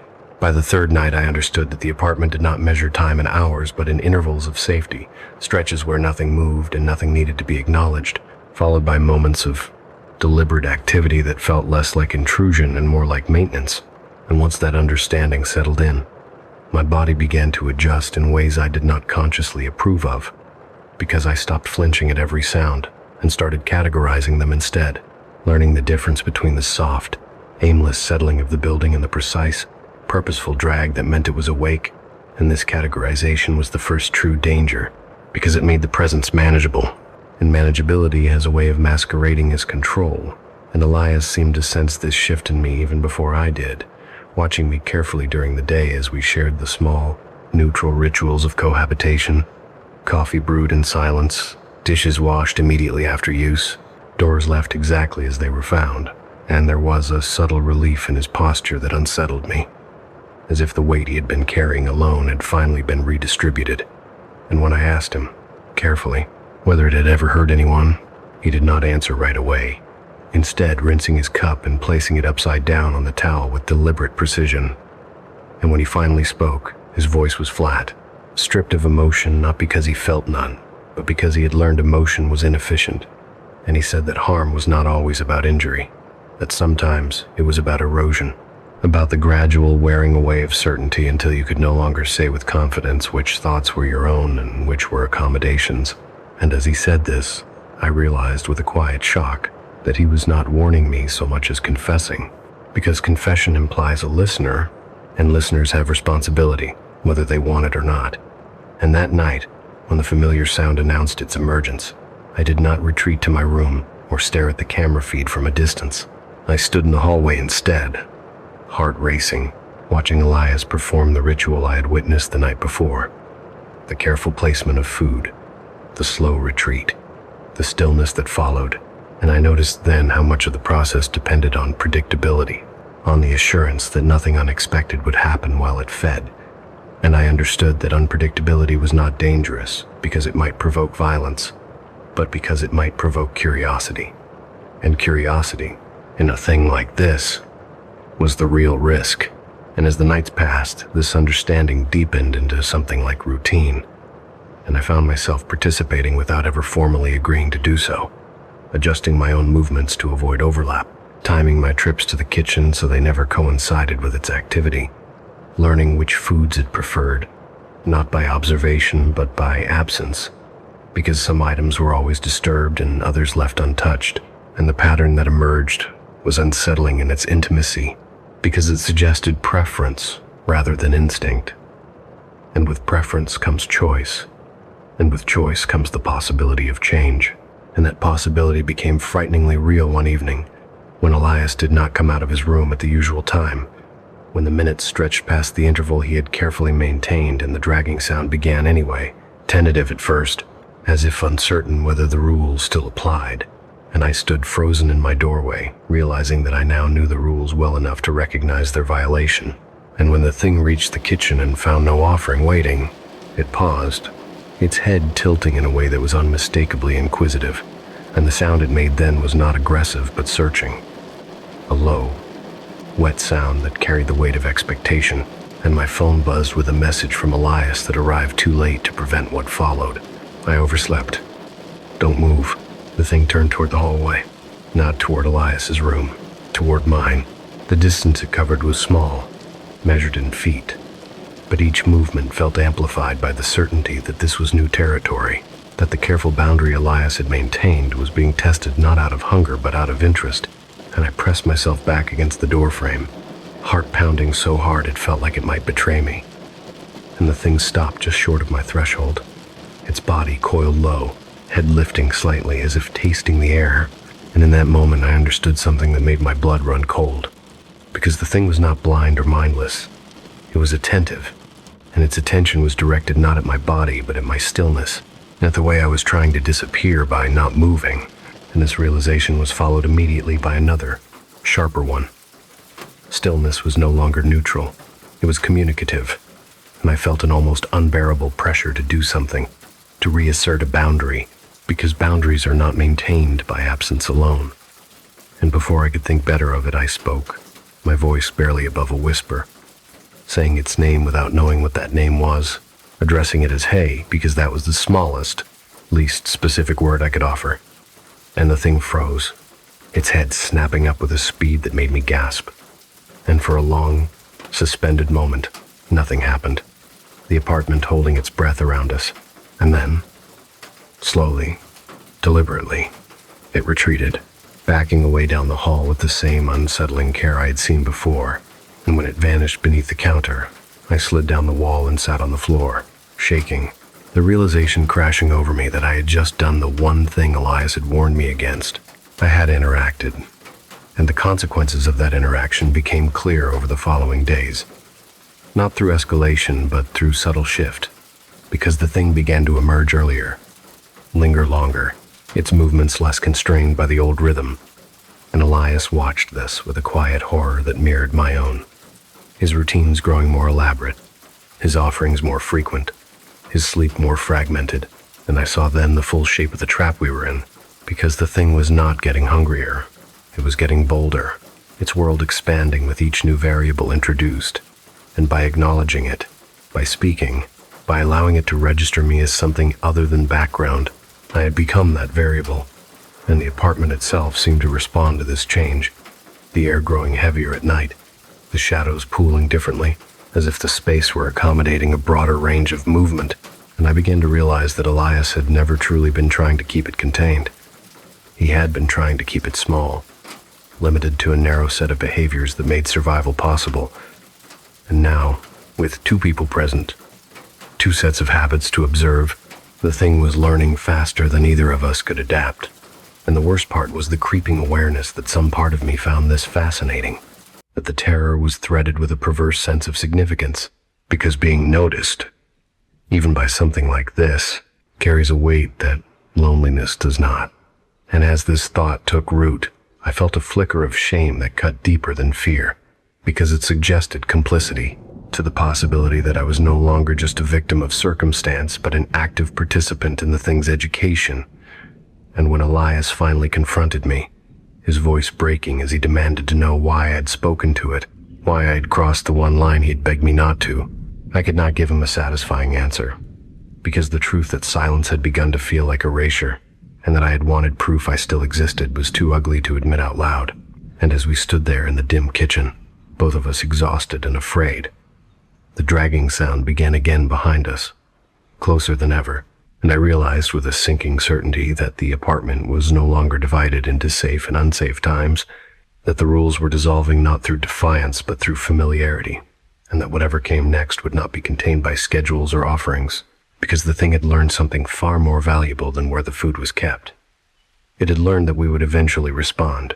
After the night I spoke, the apartment stopped pretending that it ran on rules, and what replaced them was something more fragile and far more dangerous: adaptation, because rules imply stability, and adaptation implies attention, and attention was the one thing Elias had spent years trying to deny it. And I saw the cost of that denial written plainly on his face in the days that followed, the deepening hollows beneath his eyes, the way his hands trembled when he measured food, the way he flinched at sounds that would once have been safely categorized, because the thing had begun to emerge at irregular intervals now, sometimes twice in a night, sometimes briefly during the early hours of morning when the building was waking and other people's footsteps echoed faintly through the walls, and each appearance felt less like an intrusion and more like a check, a careful inspection of changes it had not authorized. And the apartment itself seemed to respond in subtle ways, the air growing stale faster, the shadows lingering longer in corners that had once been neutral, and Elias began to speak in fragments, half-finished sentences that assumed my understanding, because there was no longer time to explain everything, and he told me that this was how it always escalated, not with violence but with familiarity, because familiarity breeds expectation, and expectation, once disappointed, becomes something else entirely. And I asked him why he hadn't left, why he hadn't moved out and let the apartment starve, whatever lived beneath it. And he laughed then, a thin, broken sound that held no humor at all, and said that starvation was never the risk, that hunger was manageable, predictable, but curiosity was not, and that once the thing learned a new variable, it did not forget it. It incorporated it. And he told me that he had not always lived alone, that there had been others before me, roommates who came and went without ever fully understanding why the place felt wrong, and that those who stayed too long either learned to pretend they did not notice or learned something worse. And when I pressed him on that, he went quiet, his gaze drifting toward the kitchen floor as if he could see the faint impressions left by the thing's movements even in daylight. And he said that the apartment did not like emptiness, that it responded badly to being ignored, and that when there was only one person left, it became harder to maintain the balance, because one person's habits are easier to learn than two, and the realization that I had been brought here not as bait, but as dilution settled heavily between us, because it meant my presence had always been instrumental, a way to slow the thing's understanding by complicating its environment, and that strategy had worked only so long as I remained background, a source of noise and movement that never demanded recognition. And the moment I spoke, I'd collapsed that strategy, making myself legible, and from that point on, the thing's behavior shifted decisively, because it began to test not just boundaries but reactions, pausing longer outside doors, dragging itself across thresholds it had previously avoided, positioning itself where it could be seen without being confronted. And each test was subtle enough to be dismissed on its own, but unmistakable in accumulation. And the most unsettling change was not its proximity, but its patience. The way it lingered without feeding, the way it seemed to listen when Elias and I spoke in low voices, its head tilting slightly as if parsing tone rather than words. And I became acutely aware that we were no longer managing a creature but a process, something that learned not through force but through exposure, and this awareness infected my own behavior, making me hyper-conscious of every sound I made, every choice I delayed, because hesitation itself felt like data, and the nights grew longer as sleep became impossible, my thoughts looping endlessly through contingencies that all ended the same way, with the thing knowing more tomorrow than it knew today. And Elias proposed changes that grew increasingly desperate, new feeding schedules, different foods, attempts to reassert routine through repetition. But each adjustment only seemed to confirm that change was possible, and possibility is a powerful motivator for anything that has learned to wait. And one evening, after a particularly tense day where the thing had emerged 3 times without feeding and retreated only when Elias physically placed himself between it and the hallway, he admitted something that chilled me more than anything else he had said, because he told me that it had once been smaller, that when he first moved in it had barely reached the counter, that its movements had been clumsy and uncertain, and that it had taken years to reach its current size and confidence. And the implication was immediate and horrifying, because growth implies nourishment, and nourishment does not have to be physical. And I realized then that what it fed on was not just food, but behavior, repetition, the steady reinforcement of patterns it could rely on. And by disrupting those patterns, I had not weakened it. I had enriched it, providing a more complex environment in which to develop. And this realization bred a new kind of fear, one that had nothing to do with being attacked and everything to do with being studied, because study implies intent without urgency. And that night, as we sat in the living room with the lights on and the camera feed playing silently on my phone, I noticed the thing watching us from the edge of the kitchen, not advancing, not retreating, simply observing, and its stillness was so complete that it took my eyes several seconds to register it as presence rather than shadow. And in that moment I understood that it was no longer content with reacting to us. It was waiting for us to act, to offer something new, because novelty had become its primary interest. And Elias's voice broke as he whispered that we could not let it get bored, because boredom leads to exploration, and exploration leads to mistakes, and mistakes in a shared space are unforgiving. And we began to argue then, quietly but fiercely, about what could be done, about whether starving it temporarily might reset its behavior, about whether leaving together might confuse it long enough to buy time. And even as we spoke, I knew these were fantasies, because the apartment itself had already been incorporated into the thing's understanding, every wall and corner a reference point, and leaving would not erase that knowledge. It would only test its portability. And the argument ended not with resolution, but with exhaustion, both of us sagging under the weight of choices that no longer felt meaningful. And it was in that exhausted silence that the thing finally acted in a way that removed all doubt about its intentions, because it crawled fully into the living room and stopped directly between us, close enough that I could see the texture of its skin, the uneven rise and fall of something approximating breath. And it did not reach for the food Elias had placed carefully on the floor. It ignored it completely, lifting its head instead to look at me, and the attention in that gaze was unmistakable. Not hunger, not aggression, but assessment. And I felt a wave of nausea as I realized it was comparing us, measuring differences. And when Elias spoke then, his voice shaking as he tried to redirect it, the thing did not respond, its gaze never leaving me.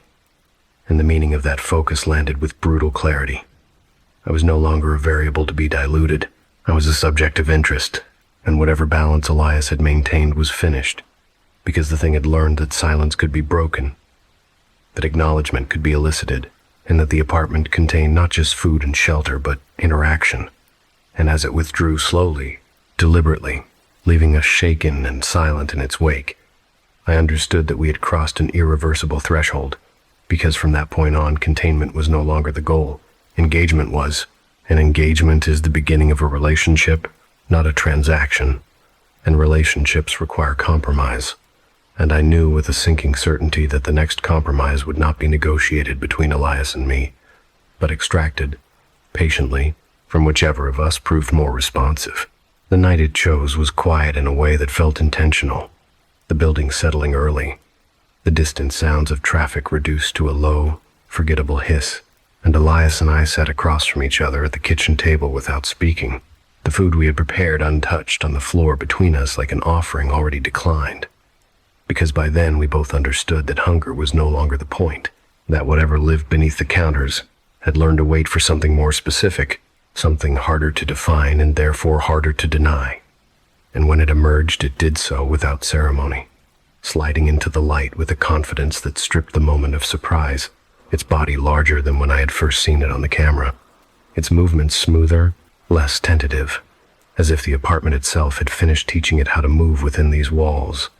And it stopped not at the food but at the threshold between kitchen and living room, occupying the space where we both had to look at it to continue existing in the room. And Elias inhaled sharply beside me, a sound that carried years of practice and fear. And he began to speak, repeating the phrases that had worked before, the quiet, careful words meant to redirect, to reassert routine. But the thing did not respond. Its attention fixed on me with an intensity that felt almost gentle in its thoroughness, and I realized then that the process Elias had described erosion rather than injury had reached its final stage. Because erosion does not announce itself. It simply leaves you standing somewhere you did not intend to be, and I felt myself responding without deciding to, my posture shifting, my breath slowing, mirroring the way the thing held itself. And the horror of that recognition was tempered by a strange, unwelcome calm, because the effort of resistance had been exhausting, and the apartment seemed to recognize that exhaustion. The lights humming softly, the air thickening into something that felt less like menace and more like inevitability. And Elias saw the change in me before I did, his chair scraping backward as he stood abruptly, his voice breaking as he said my name. And in that moment, I understood what he had been doing all along, why he had needed someone else here. Because survival in this place had never been about winning or escaping. It had been about succession, about ensuring there was always someone more responsive than yourself, someone whose habits could be studied while yours faded into background noise, and the realization landed with crushing clarity. Elias had not been protecting me. He had been preparing me.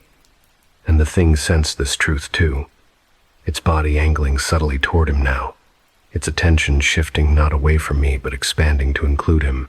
And I saw in that expansion the calculus it was performing, weighing responsiveness against reliability, novelty against familiarity.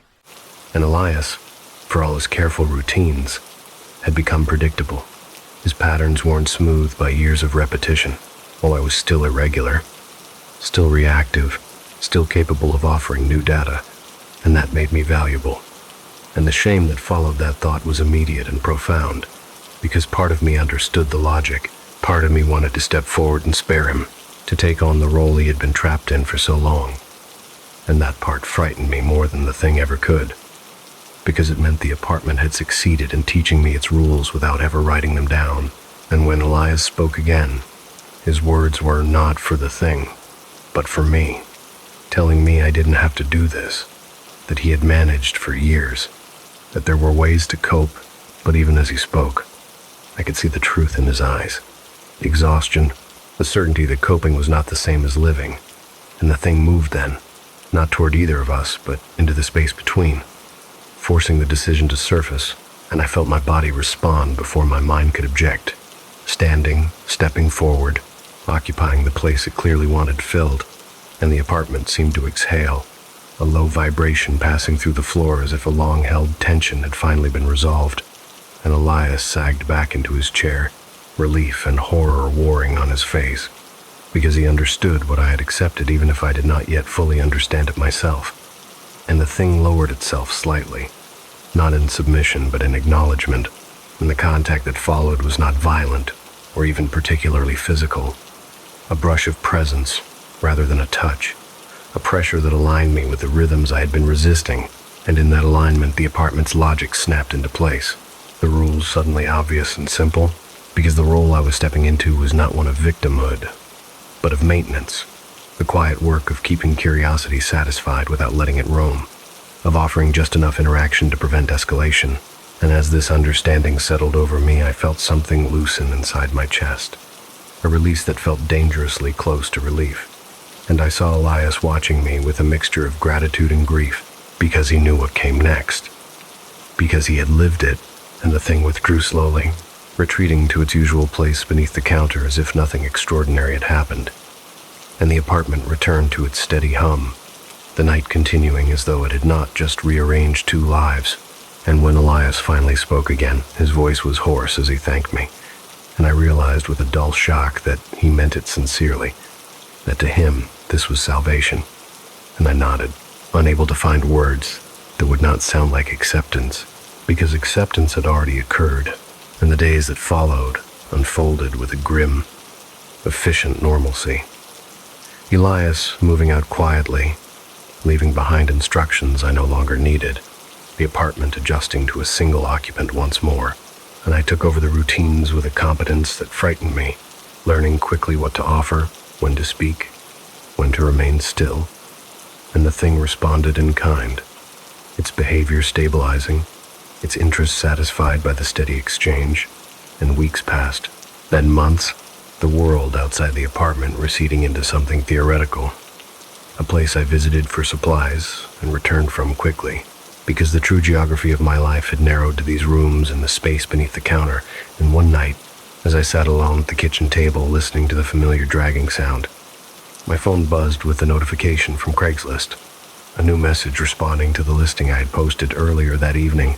And I stared at the screen for a long time before opening it, reading the polite inquiry, the questions about rent and quiet hours, the reassurance that they were flexible and didn't mind odd arrangements, and I felt a tightness in my chest that I recognized now as responsibility rather than fear, because the apartment is not like emptiness. And I typed a careful reply, choosing my words with the same precision Elias once had, knowing that this was how it continued, not through cruelty or deception, but through the simple, devastating logic of shared space. And as I hit send and set the phone down, the dragging sound paused, and I felt the thing's attention shift toward me, waiting, patient and familiar, trusting me to keep making room. And that's where we'll leave you tonight. 5 ordinary listings, 5 small decisions, 5 moments where someone thought they were just buying furniture, taking a job, finding a room, saying yes because it was easier than asking why. Nothing here began with monsters. Nothing needed claws, or screams, or violence. Just quiet agreements. Just rules that weren't written down. Just the slow realization that some things don't break into your life, they wait for you to make space. If there's one thing these stories share, it's this. The most dangerous offers don't look dangerous at all. They look convenient. They look temporary. They look like something you can leave whenever you want. So the next time you scroll late at night, the next time you see a deal that feels oddly generous, the next time a stranger asks you to follow a few simple rules, ask yourself what the arrangement really is. Ask yourself who benefits from your silence. Ask yourself what might already be sitting just out of sight, patiently learning your habits, trusting you to keep making room. Turn off lights, lock the door if that helps, and remember, not everything that comes with you is listed. Good night, sleep well. And if you hear something behind you, don't turn around.